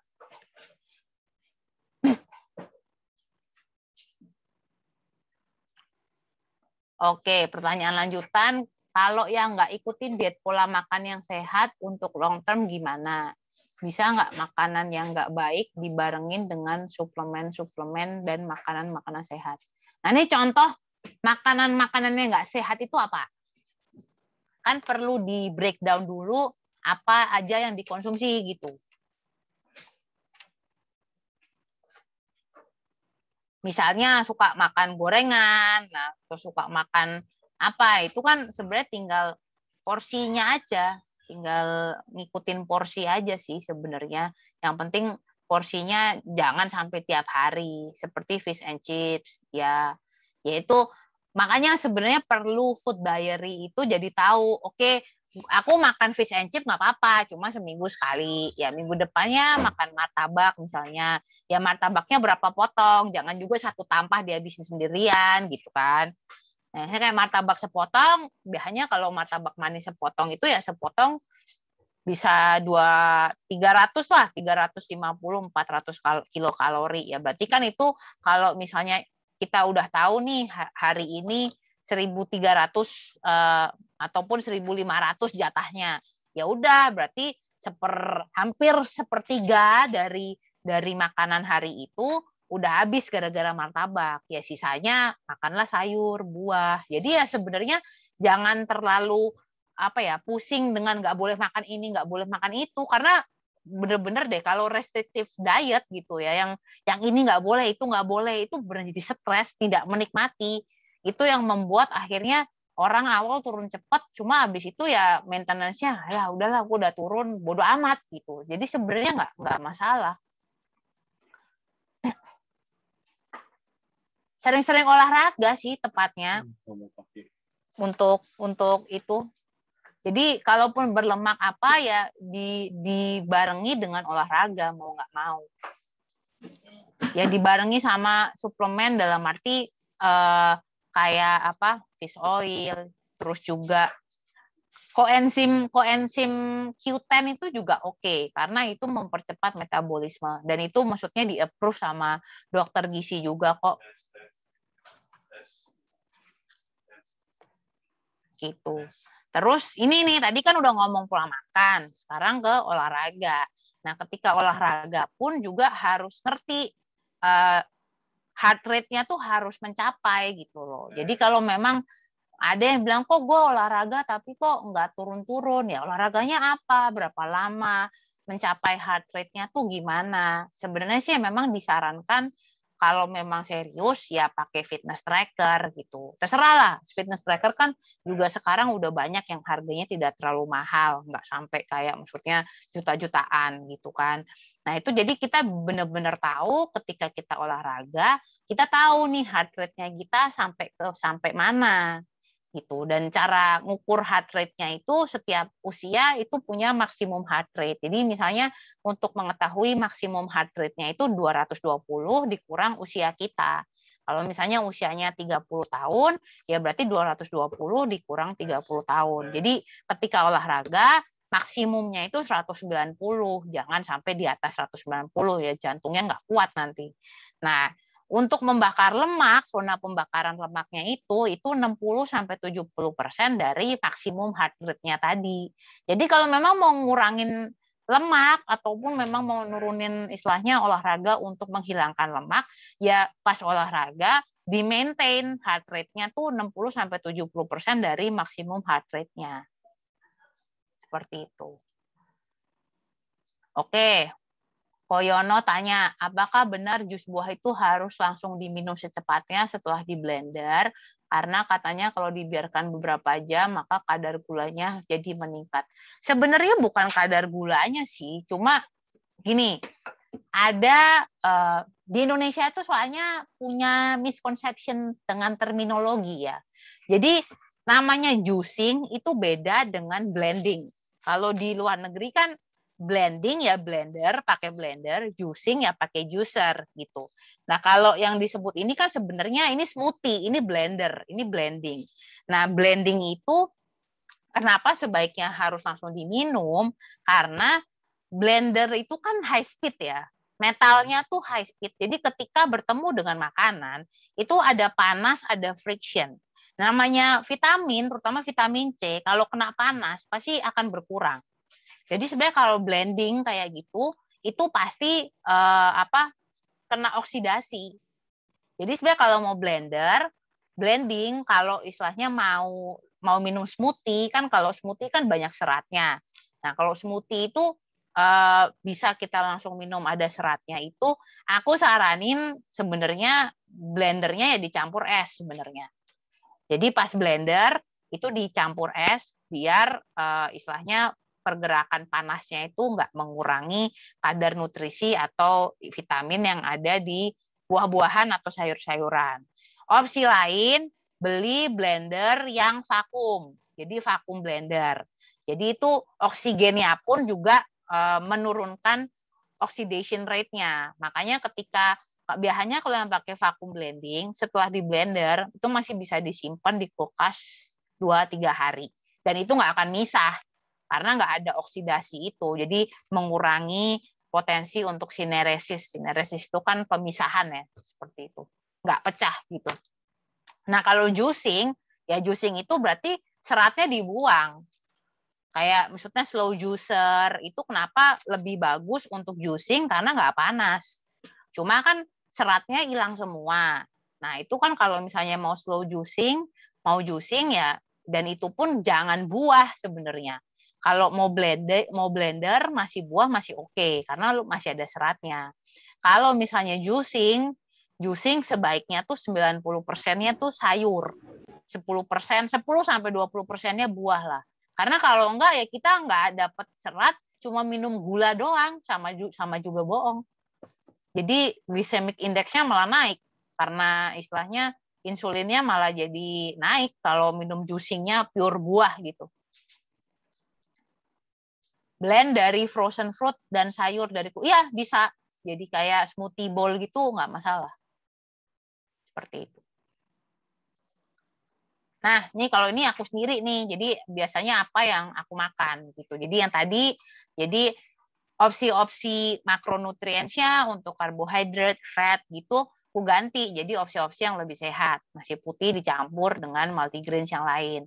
Kalau sekarang ya kalau punya budget lebih ya bolehlah shirataki rice. Cuma kan shirataki rice lumayan mahal. Sekilo aja hampir 200.000 kayaknya. Terus untuk alternatif pemanis itu juga aku ganti. Jadi kayak gula itu aku udah nggak konsumsi lah. Paling maksudnya kalau masih minum sirup gula itu ya seminggu sekali dan dibatasin. Tapi kayak gula pasir untuk masak ataupun untuk minum udah nggak aku pakai. Jadi ya sugar alternatifnya diganti sama pemanis-pemanis lain yang punya glycemic index yang lebih rendah. Contohnya apa ya? Misalnya madu, terus dalam arti molasses itu kan yang lebih rendah. Cuma kalaupun yang lebih ekstrim lagi ya aku pakai sugar alternatif yang almost zero calorie. Mau pakai sugar alkohol, erythritol, ataupun stevia itu sekarang juga udah dijual di Tokopedia bisa beli, di e-commerce juga bisa beli gitu. Terus ya tadi yang pastikan bahwa separuh dari piring itu sayur dan buah. Terus di atas jam 7 itu udah nggak makan berat lagi lah. Paling ya kalau lapar minum, kalau nggak ngemil buah itu masih oke. Terus ya tadi soluble fiber, psyllium husk, terus ditambahin probiotik biar bakteri-bakteri di perut kita mikrobiomnya tuh sehat. Ya nanti mau minum istilahnya mau minum yogurt, mau minum probiotik pill atau misalnya mau minum apa kayak kombucha, itu ya silahkan aja. Karena kan yang penting sehat, menambah bakteri sehat di dalam perut gitu. Mau minum misalnya Yakult itu juga boleh, cuma biasanya aku nggak minum Yakult karena manis banget, gulanya juga banyak. Nah terus ya alternatif cooking proses lah tadi, misalnya nasinya didinginin dulu, terus kalau mau makan gorengan ya udah, maksudnya aku biasanya masukin air fryer ataupun dipanggang seperti itu. Jadi nggak yang sampai deep fried. Terus kalau untuk healthy fat ya biasanya sih kayak kalau untuk salad aku pakai apa tuh namanya? Bukan olive oil juga sih. Minyak-minyak ya kayak minyak wijen itu aku masih pakai. Terus kalaupun mau buat goreng itu aku khusus pakai minyak yang memang punya smoking point-nya tinggi. Jadi ya mau minyak kacang, itu kan jadi ketika di atas 200 derajat Celcius itu tidak akan berubah dan nggak akan jadi karsinogens. Seperti itu. Jadi ya cari-cari minyak yang memang kalau untuk menggoreng ya punya smoking point tinggi. Kalau misalnya untuk salad ya biasanya sih minyak-minyaknya yang raw ataupun yang virgin gitu. Terus hati-hati juga sih dengan istilahnya penggunaan olive oil karena sebenarnya 90% olive oil yang ada di pasaran itu bahannya dicampur dan nggak murni. Karena ya itu itu salah satu yang aku pelajari sejak dulu belajar di food science itu ya sebenarnya memang banyak mafia makanan gitu loh. Jadi merek-merek yang ada di shelf itu tuh ya itu sebenarnya campuran gitu, nggak biasanya tambahin pigmen atau ditambahin biasanya sih pigmen sih, tambahin pigmen biar warnanya kayak olive oil asli padahal sebenarnya enggak gitu. Jadi perlu tahu juga itu diproduksinya tuh gimana. Memang kalau bisa ya kita tahulah itu perkebunan olive-nya di mana. Ya, pinter-pinternya sih cari info seperti itu. Oke, minyak jagung sehat nggak? Masih oke-oke aja sih kalau minyak jagung. Kembali lagi perlu dicek lagi smoking point-nya tuh gimana. Jadi apakah cocok buat goreng, apakah memang hanya cocok untuk buat tumis, atau ya sebenarnya hanya untuk dressing salad aja. Kalau minyak untuk tumis, canola oke. Terus aku sih lately aku pakai itu sebenarnya karena terinspirasi dari banyak nonton acara Korean cooking show, dia itu banyak pakai minyak wijen sama minyak apa ya waktu itu? Minyak alpukat juga aku pakai hanya buat tumis.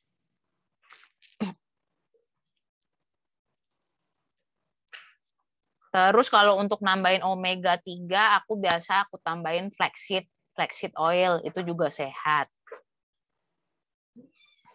Terus apa lagi? Ya tinggal di sini kayak healthy fat itu bisa dicari sih, nggak harus, informasinya banyak lah. Minyak jagung oke. Minyak kelapa pun sebenarnya oke. Cuma kan tergantung istilahnya filtrasinya, cara prosesnya mereka memproduksi minyak seperti apa, itu juga kita perlu tahu. Yang sebenarnya yang nggak sehat itu memang palm oil gitu loh. Jadi apalagi yang udah hydrogenated gitu. Jadi udah difilter berkali-kali sampai jadi padat ya. Itu kan sebenarnya sama aja, ya anggap aja itu pembuluh darah kita isinya clogging semua itu. Isinya lemak beku semua itu nanti. Gitu. Kalau malam jam 8 sampai 11 lapar, makan agar-agar, oke aja karena ya agar-agar kan cuma fiber. Jadi it's okay. Mau diganti psyllium husk lah, mau diganti agar-agar atau apalagi ya. Ya itu kan sebenarnya fiber ya. Jadi sih nggak apa-apa. Sehat-sehat aja.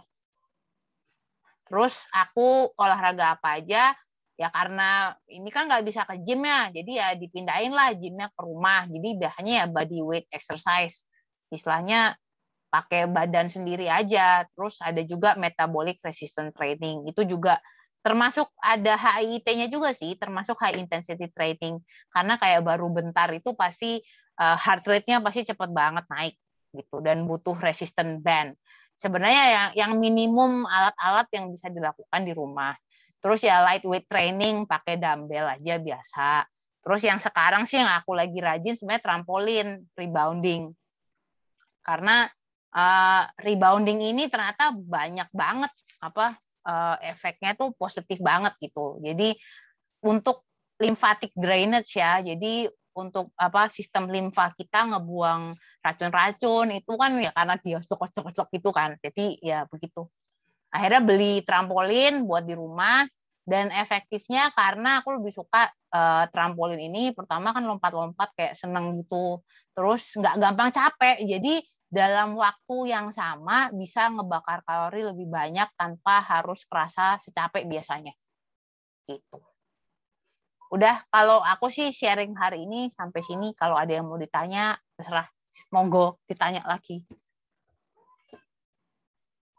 Oke, silakan Bapak Ibu yang mau bertanya-tanya. Malam ini kita diskusinya bebas ya, jadi nggak perlu tegang-tegang, nggak perlu terlalu serius, kita santai-santai aja. Oke, ini kalau tadi siapa nih kata Cipira, waduh, kalau malam makannya snack, Ciki, Citato, Lays, dan teman-temannya gitu. Masih dapat azos nggak, Ci?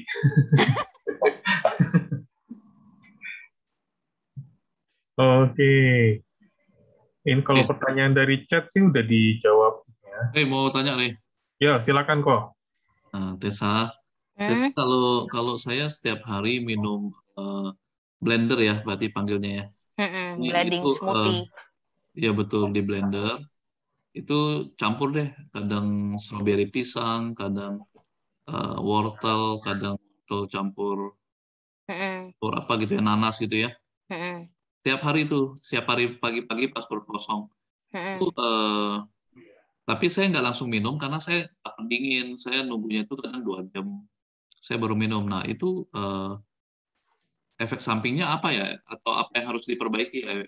Efek sampingnya sih ya itu tadi, paling ada oksidasi vitamin, jadi kadar vitaminnya berkurang. Bahaya nggak ya, Tessa? Ya dibilang bahaya sih enggak, cuma kan jadi tidak maksimal apa yang kita mau, jadi kurang mendapat apa yang sebenarnya awalnya maunya vitaminnya segini gitu, jadi ya kurang aja. Tadi makanya kan aku saranin kalau misalnya memang mau ditunggu, aku prefer pakai vacuum blender gitu. Jadi memang sebelum di blender itu udaranya semua disedot semua.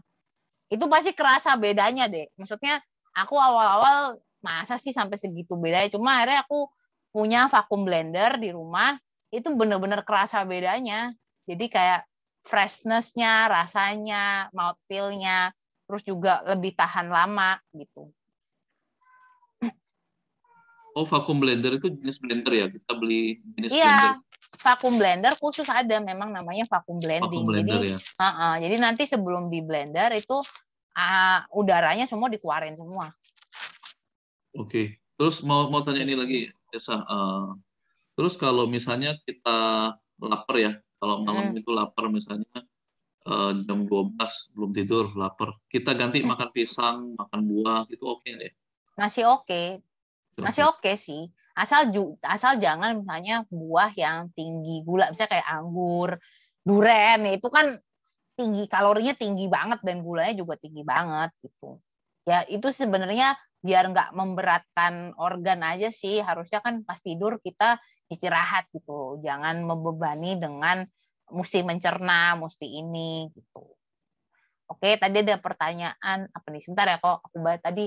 Kalau Thai boxing, lari, dan cycling, ya itu kan sebenarnya semuanya termasuk kardio ya. Jadi ya apa untuk nurunin berat badan itu kardio sih oke, tapi memang harus dibarengin sama ganti-ganti sebenarnya. Jadi semua otot badannya pun jadi terlatih, nggak cuma itu-itu aja. Karena kalau monoton itu-itu aja nanti ya hanya jadi gampang stuck, akhirnya ya di situ-situ lagi.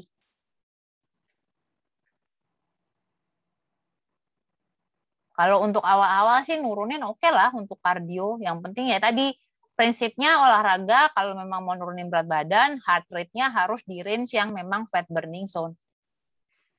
Kalau misalnya mau nurunin olahraga tapi ya cuma gitu-gitu doang, dalam arti kayak yoga, tenang ya susah, pasti nggak akan cepet turun. Gimana cara mengurangi makan karena begitu ngurangin dikitnya tuh berapa? Tadi makanya harus terukur. Berapa kilokalori itu berapa? Sakit lambung dan nyeri. Kalau papaku sih biasanya untuk mengobati mahnya itu nanti dia minum campuran pati dan madu dan air sebelum makan. Habis itu dia kayaknya sejak mempraktekkan itu dapatnya sih sebenarnya dapat tipsnya itu dari dokter gastroenteritis gitu sih, dari dokter di Amerika. Dia pakai pati singkong, jadi dicampur air, dicampur madu, terus sebelum makan, maksudnya perut kosong, minum itu. Jadi sebenarnya fungsinya kayak Milanta gitulah, cuma Milanta natural gitulah. Jadi untuk melapisi lapisan mahnya, lapisan perutnya, habis itu jadi nggak mual-mual ataupun nggak perih. Terus NutriBullet itu termasuk vacuum blender nggak? Enggak, bukan, beda. Walaupun mungkin lebih minimum oksigen, tapi tetap ada oksigennya. Tapi bukan vakum, beda.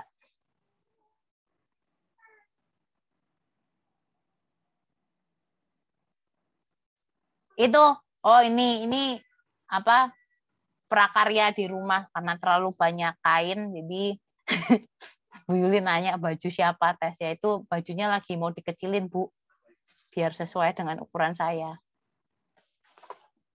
Terus Tessa mau tanya yang probiotik itu loh Tessa. Kan kita biasa yang kita tahu probiotik itu ya yang huruf Y itu ya. Inisial Y itu. Nah, kan katanya banyak mengandung gula. Kalau itu ada saran apa ya probiotik yang bisa buat konsumsi jangka panjang yang low sugar ya? Oh, aku sih itu, nah maaf, kucing lewat.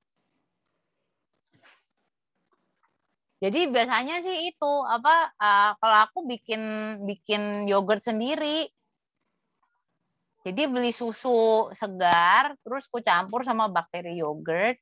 Udah gitu ya jadilah yogurt sendiri. Kalau enggak ya beli bakteri kefir, dicampur susu sapi biasa, ditinggalin 24 jam, nanti udah minum, ya udah jadi. Simba.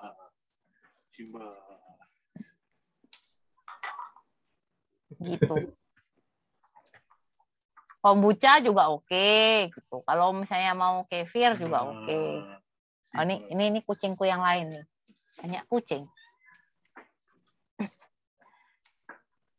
Atau enggak sebenarnya kalau misalnya mau yang nggak pakai gula ya biasa tuh juga kayak yang Greek yogurt itu juga nggak oke kok. Greek yogurt yang plain yogurt itu juga oke.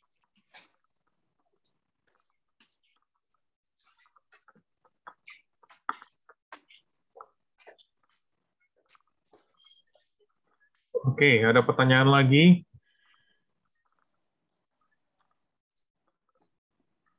Dari Cilisa gimana? Oh, ini ada pertanyaan dari Ko Hengki lagi nih.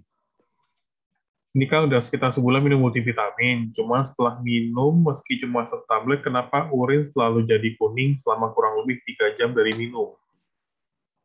Ya bisa mempengaruhi, kan namanya di filter di ginjal, itu kan pasti ada. Dan aku nggak ngerti nih multivitamin isinya apa nih. Multivitaminnya kan perlu di breakdown lagi, apa aja vitaminnya. Kalau misalnya jadi kuning ya berarti kurang minum. Bisa jadi kurang minum juga bisa. Terus ya selama pandemi ini kan banyak banget ya yang suruh minum vitamin C. Sebenarnya sih batasin sih. Karena terutama buat cowok terlalu banyak vitamin C itu memang bikin jadi batu ginjal. Jadi hati-hati aja. Gitu. Minum vitamin C-nya jangan yang dosis tinggi. Udah gitu kan sebenarnya vitamin C yang berlebihan high dosis itu juga buat ngencerin darah kan. Jadi sebenarnya tidak terlalu oke juga lah. Urin kuning bisa, vitamin B juga bisa. Kenapa dulu nggak jadi dokter? Aduh, pusing waktu itu mau jadi dokter, Bu. Sukanya makanan masak-masak ya udah. Pertanyaan terakhir apa nih dari Cik Lisa nih? Coba aku tak scroll dulu.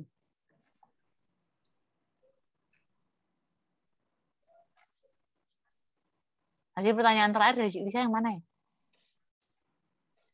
Oh, kalau begadang gimana? Tidurnya jam 1, makan jam 10 masih boleh kan? Ya enggak juga. Kan tadi dibilang kalau begadang kan kembali lagi bangunnya jam berapa, butuh bangun jam berapa.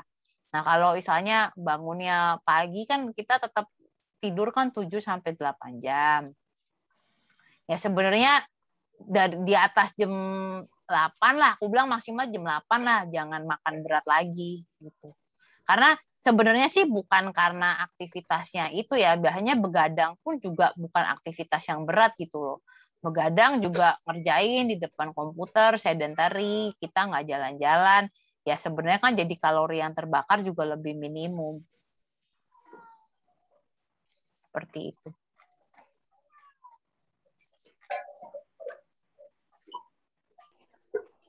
Tessa yes. Mau tanya. Ci Eli aku. Tessa, yang tadi kamu bilang kalau buah di blend itu kan bisa menyebabkan gulanya lebih tinggi gitu ya. Di jus. Iya, di jus blender toh, di blender gitu. Di jus, bukan di blender. Juicing. Enggak. Blender beda sama juicing. Blender sama juicer tuh beda. Enggak. Yang menyebabkan banyak gulanya yang mana? Yang juicing. Ya, jadi enggak biasa itu kan. Yang juicing pakai slow juicing ya, slow juicer. Jadi yang seratnya benar-benar dihilangin. Kalau blender itu kan gitu. Kayak smoothie, masih nggak apa-apa karena masih ada seratnya ikut kemakan. Oke. Itu nggak apa-apa lah, yakin. Itu kan juga panas ya kayaknya. Ya, gitu ya panas. Ya itu tadi panasnya kan karena pisaunya cepet banget kan. Kalau blender kan semuanya high speed. Makanya diakalin ditambahin es. Atau bisa misalnya ya? Diakalin pakai es gitu bisa ya? Bisa. Atau ya buah-buahnya sama sayurnya dibekuin dulu. Soalnya aku berasa sih sejak aku minum gitu tak blend di jus gitu. Tapi nggak ditambahi es batu itu kayaknya sih aku berasa gulaku bisa naik. Cuman jujur aku selama pandemik ini belum periksa darah lagi gitu loh. Oh ya dia kan diperiksa ya. Baru mau periksa aku ya. Coba ya nanti aku buktiin ya. Nanti Kalau aku diperiksanya periksa gitu kan loh. yang rata-rata tuh yang apa sih tesnya yang 3 bulan ke belakang. Jadi kan ketahuan gula darahnya rata-rata per 3 bulan gimana.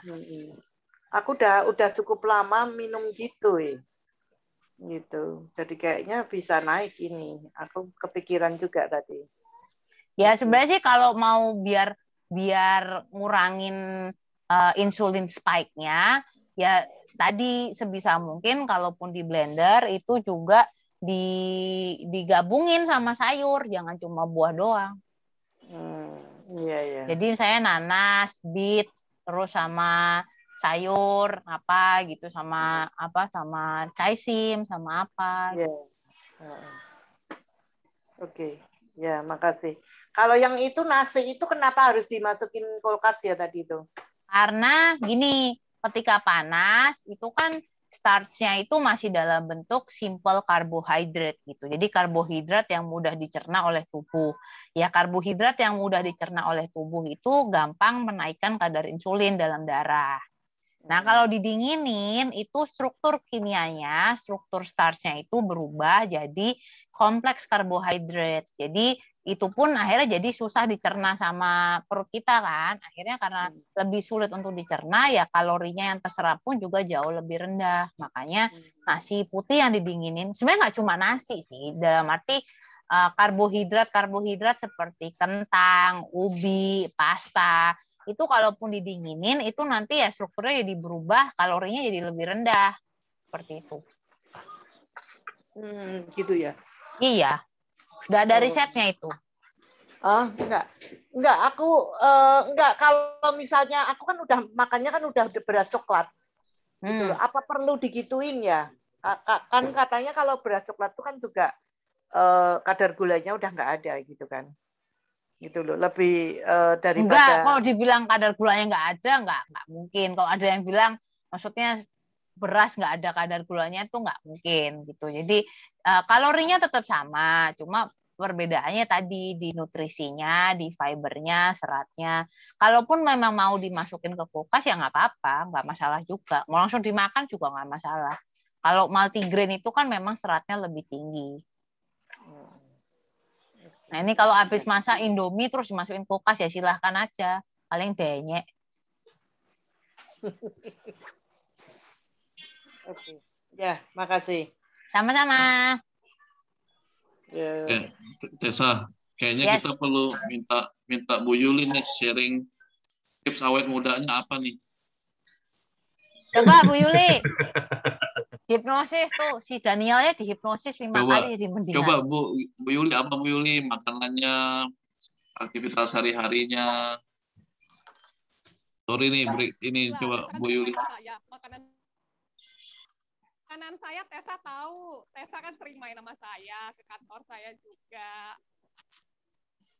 Pokoknya kalau Bu Yuli tuh minum krisantimum sama goji berry. Tiap hari. Saya bagi-bagi kok, sudah saya bagi-bagi resepnya. Pak Yono saking nggak pernah main ke kantor saya masalahnya. Kalau yang main pasti saya bagi. Berarti Koyono mesti sering main ke tempat Bu Yuli biar itu. Biar mendapat asupan antioksidan dan tidak stres.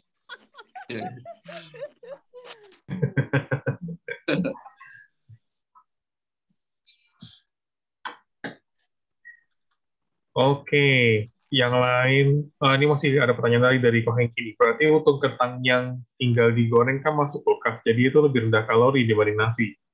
Ya nggak gitu juga, kan ada fatnya. Kan digoreng kan pakai minyak.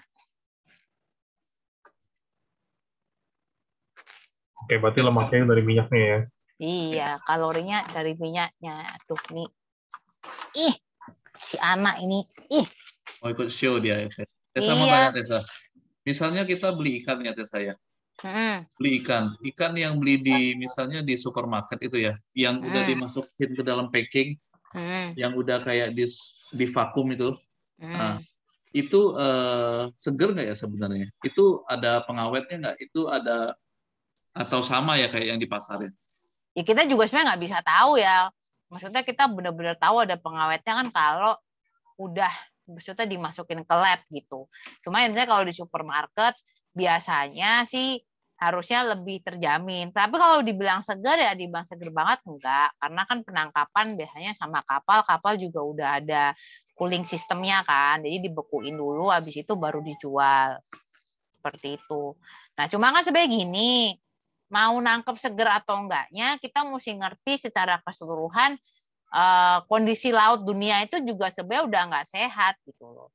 Kondisi laut di dunia pun kan sudah tercemar begitu banyak cemaran ya, dari pabrik, dari sampah yang oil spill lah atau yang apa, udah gitu kalaupun gini, sekarang itu kan kalau di dunia makanan ataupun di dunia mikrobiologi yang paling topik yang buset. Topik yang paling sering di apa yang lagi hangat-hangatnya itu sebenarnya antibiotik resistance gitu loh. Kenapa makin banyak orang yang nggak mempan dikasih antibiotik. Nah, cuma temanku ada satu temanku orang Indonesia, dia jadi researcher di Finland juga. Dia khusus untuk neliti antibiotik ini tuh di mana aja sih, kenapa manusia tuh kok makin lama makin nggak bisa dikasih antibiotik. Nah, ketika dia meneliti itu sebenarnya sampai di dasar lautan aja itu tuh ada bekas-bekas antibiotik gitu. Jadi tidak menutup kemungkinan ikan-ikan yang kita makan itu pun juga ada antibiotiknya dan akhirnya masuk ke tubuh kita lagi. Nah, jadi sebenarnya kalau dibilang segar atau nggak segar agak susah dibilang karena ya istilahnya laut kita tuh juga udah kotor gitu.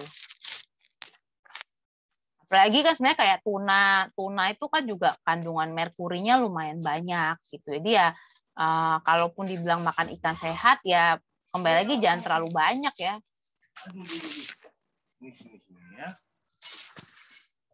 Seperti itu. Tessa, kalau merkuri itu cara nangkalnya gimana ya? Saya sih sering makan tuna ya. Saya pernah sering dengar tentang merkuri itu ya, bahaya ya. Bahayanya apa ya merkuri? Terus cara kita merkuri itu kan gitu. Merkuri itu kan logam berat ya. Ya dalam arti sama kayak kasus Minamata gitu-gitu, keracunan logam berat ya. Dalam arti biasanya akhirnya jadi ke syaraf. Jadi maksudnya kan syarafnya jadi nggak berfungsi dengan baik, bisa paralyzed seperti itu. Nah, kalau aku sih sekarang di rumah gini, mungkin karena sebab pandemi juga ya, pandemi kan jadi pengen semuanya makanan jadi lebih bersih. Apalagi juga kayak misalnya beli seafood, takut maksudnya masih ada pasirnya atau apa. Jadi waktu itu aku sempat beli ozone sterilizer. Jadi kayak seafood ataupun ikan gitu biasanya sebelum ku masak ku ozon dulu. Jadi pakai ozone sterilizer, alatnya kalau nggak salah 800 ribuan. Ada juga lah di e-commerce. Kalau dulu harganya mahal banget. Dulu mungkin untuk beli ozone sterilizer tuh mungkin harganya 3 jutaan kali. Sekarang mungkin udah jauh lebih murah. Jadi ya pakai ozone sterilizer, ya nggak cuma buat protein juga sih, nggak cuma buat ikan. Jadi kayak buat sayur, buat buah, itu sebelum dimakan ya aku ozone sterilizing dulu. Jadi kayak pestisidanya, terus juga istilahnya kadang kan masih ada wax-nya atau ada apa gitu. Jadi ya itu dihilangin dulu semua. Jadi ya kalau buat sayur sama buah kan akhirnya bisa langsung dimakan sama kulit-kulitnya juga. Mana nih? Coba aku cek.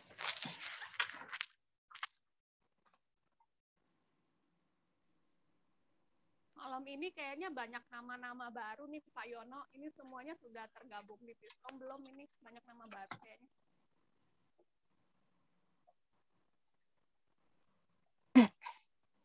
Suara Ciyuli masih kecil banget. Oh. Iya, suaranya Bu Yuli kok kecil banget ya. Kayaknya banyak nama-nama baru. Ini semua sudah tergabung di Biskom belum? Pertanyaan yang bagus. Saya sendiri juga pas lihat, iya ya banyak nama baru ya. Nanti diputerin video lagi kali ya. Video yang tadi ya, Ri. Video Biskom itu ya, pas di awal. Oh ya. Oke, nanti ya.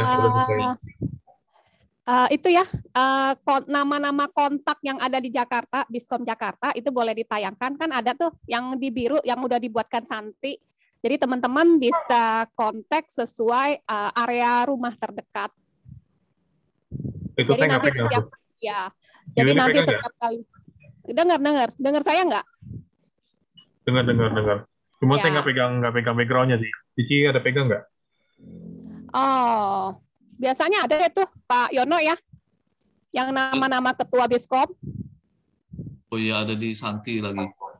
Atau Bro Daniel ya, Bro Daniel mau minta tolong. Bro Daniel masih pegang nggak, Bro? Iya, Daniel.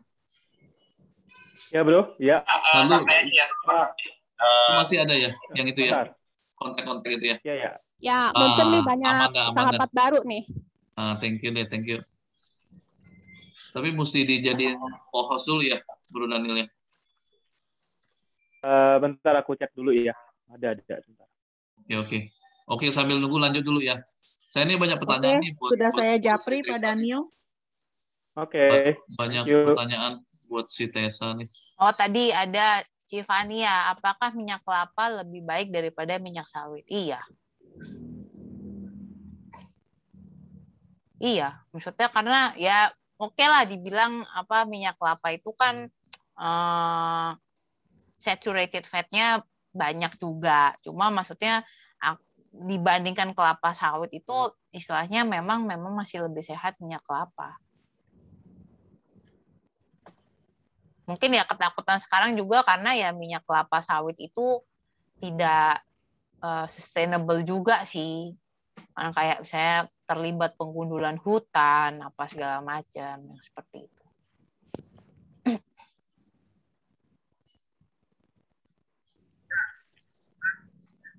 Ini di-share ya, nama PSI kontak untuk Biskom KBC Jakarta. Ya, buat sahabat baru yang area terdekatnya, area rumahnya ya atau kantor yang terdekat, boleh dicatat nomor handphonenya, boleh masuk ke grup Biskom yang ada di area masing-masing. Jadi nanti setiap kali ada acara Biskom tidak terlewat ya. Berapa kali atau berapa lama minyak kelapa? Maksimal 2 kali. Terus 2 kali ya udah jangan dipakai lagi.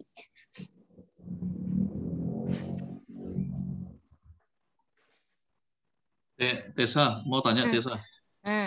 Ada ini pakai apa namanya? Air fryer sama apa itu namanya? Microwave. Terus itu satu mau tanya bahaya nggak? Karena ada dokter yang bilangnya bahaya. Terus misalnya tiap hari kukus, bukan ya air fryerin tahu atau ikan gitu ya. Nah, atau kerupuk. Nah, itu mau tanya bahaya nggak? Terus mau tanya lagi, nah benar nggak ya kalau makanan itu misalnya kita kayak kuah, bikin misalnya kuah gitu ya, sayur kuah lah, apa soto gitu ya. Kan nanti ditaruh kulkas, nanti belum habis nanti dipanasin lagi. Terus dipanasin lagi sampai berkali-kali, itu bahaya nggak? Sama kayak apa itu namanya dispenser itu kan dipanasin terus tuh, nyala itu. Nyala terus kan, standby gitu ya. Nah, itu benar nggak sih bahaya katanya? Gini sih sebenarnya, misalnya gini, kalau kayak aku sih, kita mesti ngerti mekanisme cara bekerja masing-masing dari alat gitu ya. Jadi kalau kayak air fryer itu kan sebenarnya oven yang dikasih kipas, convection oven gitu loh. Nah, cuma kalau convection oven yang biasa itu kan lebih besar. Ya, ini kan dibikin kecil. Jadi memang dengan panas yang tinggi, tapi dia bisa lebih cepat dengan waktu yang lebih sebentar gitu. Sebenarnya sih nggak masalah. Cuma yang menjadi masalah sebenarnya ketika kita memproses makanan, suhu itu kan menjadi salah satu faktor yang penting terhadap kualitas makanan itu sendiri gitu loh. Jadi ketika suhunya terlalu tinggi, itu ya pasti ada karbon yang terbentuk. Kalau misalnya gosong, ya itu kan jadi karsinogen sebenarnya. Sama aja kayak kita bakar sate, satenya gosong. Ya itu kan juga karsinogen juga. Sama juga ketika kita goreng chips, goreng kerupuk di suhu yang tinggi, itu pasti akan terbentuk namanya akrilamid. Makanya sebenarnya terlalu banyak makan chips, citato yang kayak tadi lah yang disebut itu banyak kadar akrilamidnya. Dan akrilamid itu juga termasuk salah satu karsinogens. Maka dari itu ya udah sesekali aja, tapi maksudnya jangan rutin makan seperti itu. Sama juga sebenarnya dengan microwave.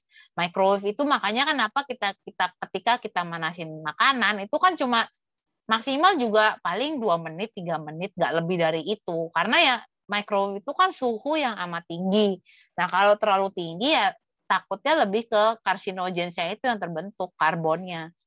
Jadi ya gunakanlah alat istilahnya dengan sesuai dengan tujuannya gitu loh. Kalau kayak microwave ya udah itu aja, microwave-nya ya paling semenit mah nggak masalah. Terus misalnya kayak soto dipanasin berulang-ulang, sama juga nih misalnya kan kayak santan itu sehat, santan dalam kondisi mentah itu sangat amat bagus gitu loh. Nah terus tapi ketika kita manasin berulang-ulang, santan itu kan tinggi lemak, namanya semua lemak, semua fat ketika dipanasin di suhu yang tinggi, pasti jadi saturated. Ketika saturated, ya itu sudah tidak sehat lagi. Sebenarnya dibilang bahaya sih enggak, cuma bahayanya itu dalam arti nutritional value-nya itu pasti tidak optimal lagi. Dan maksudnya kalau sampai yang kayak saturated fat dipanasin berulang-ulang, ya sebenarnya prinsipnya sama kayak tadi. Kayak goreng pakai minyak itu maksimal berapa kali. Ya karena ketika dipanasin berulang-ulang, ya itu akan jadi lemak jenuh. Lemak jenuh itu kan juga akhirnya dikonsumsi sama kita ya sama aja kayak pipanya pembuluh darah kita kesumbat sama lemak-lemak yang jenuh. Sebenarnya ya behind logikanya di balik itu ya sebenarnya itu sih.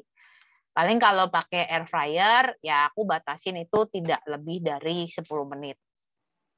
Tergantung dari makanannya gitu.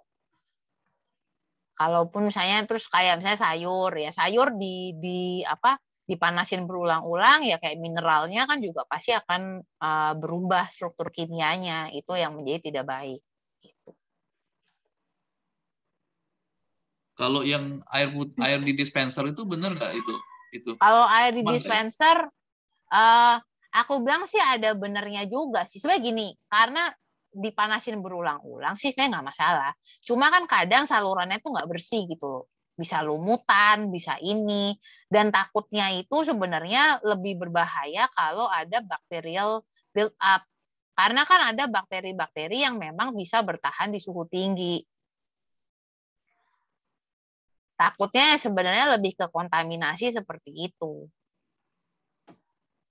Oke, makasih Tessa. Terima kasih.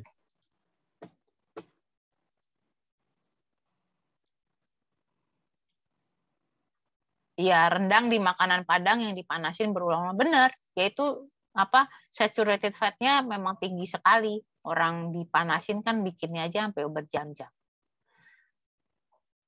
Apakah minum air rendaman ketumbar benar bisa menurunkan kolesterol?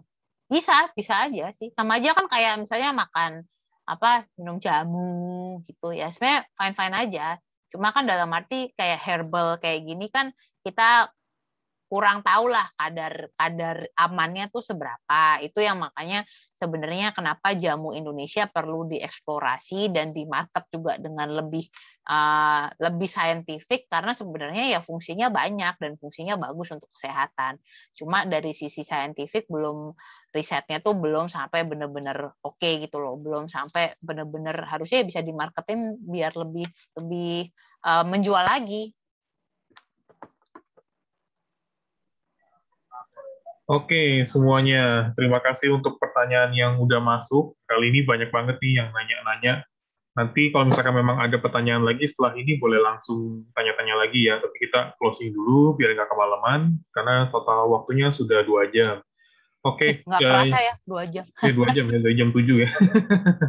Luar biasa. Nah, sebelum kita closing, tolong nyalain video-videonya dulu ya. Ini kita mau foto-fotoin dulu nih. Kita mau screenshot. Kita mau capture ya. Udah nyalain semua belum videonya ya? Siapa yang bisa nyalain tolong nyalain, kalau yang memang nggak bisa ya udah nggak apa-apa. Oke. Oke, udah hampir semuanya nyala videonya. Nah, siap-siap. Yang mau make-upan dulu boleh. Yang mau dandan dulu boleh. Ya, biar makin kinclong-kinclong mukanya. Bentar lagi. Oke, udah pada siap semua? Udah ya, oke sebentar ya. Saya screenshot dulu ya. Muka Tessa di sini yang paling gede nih pokoknya.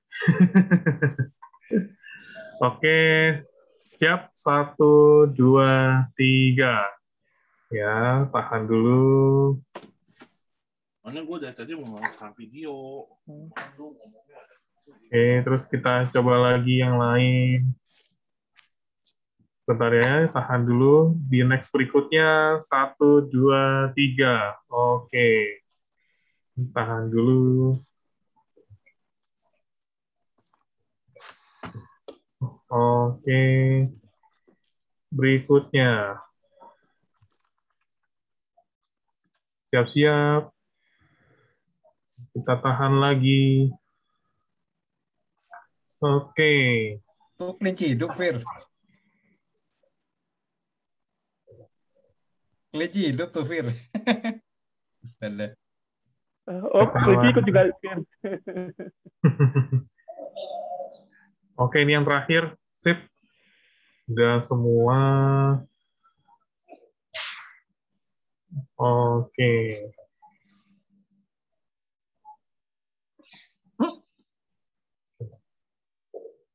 Oke, ya. Sip, udah semua. Ya.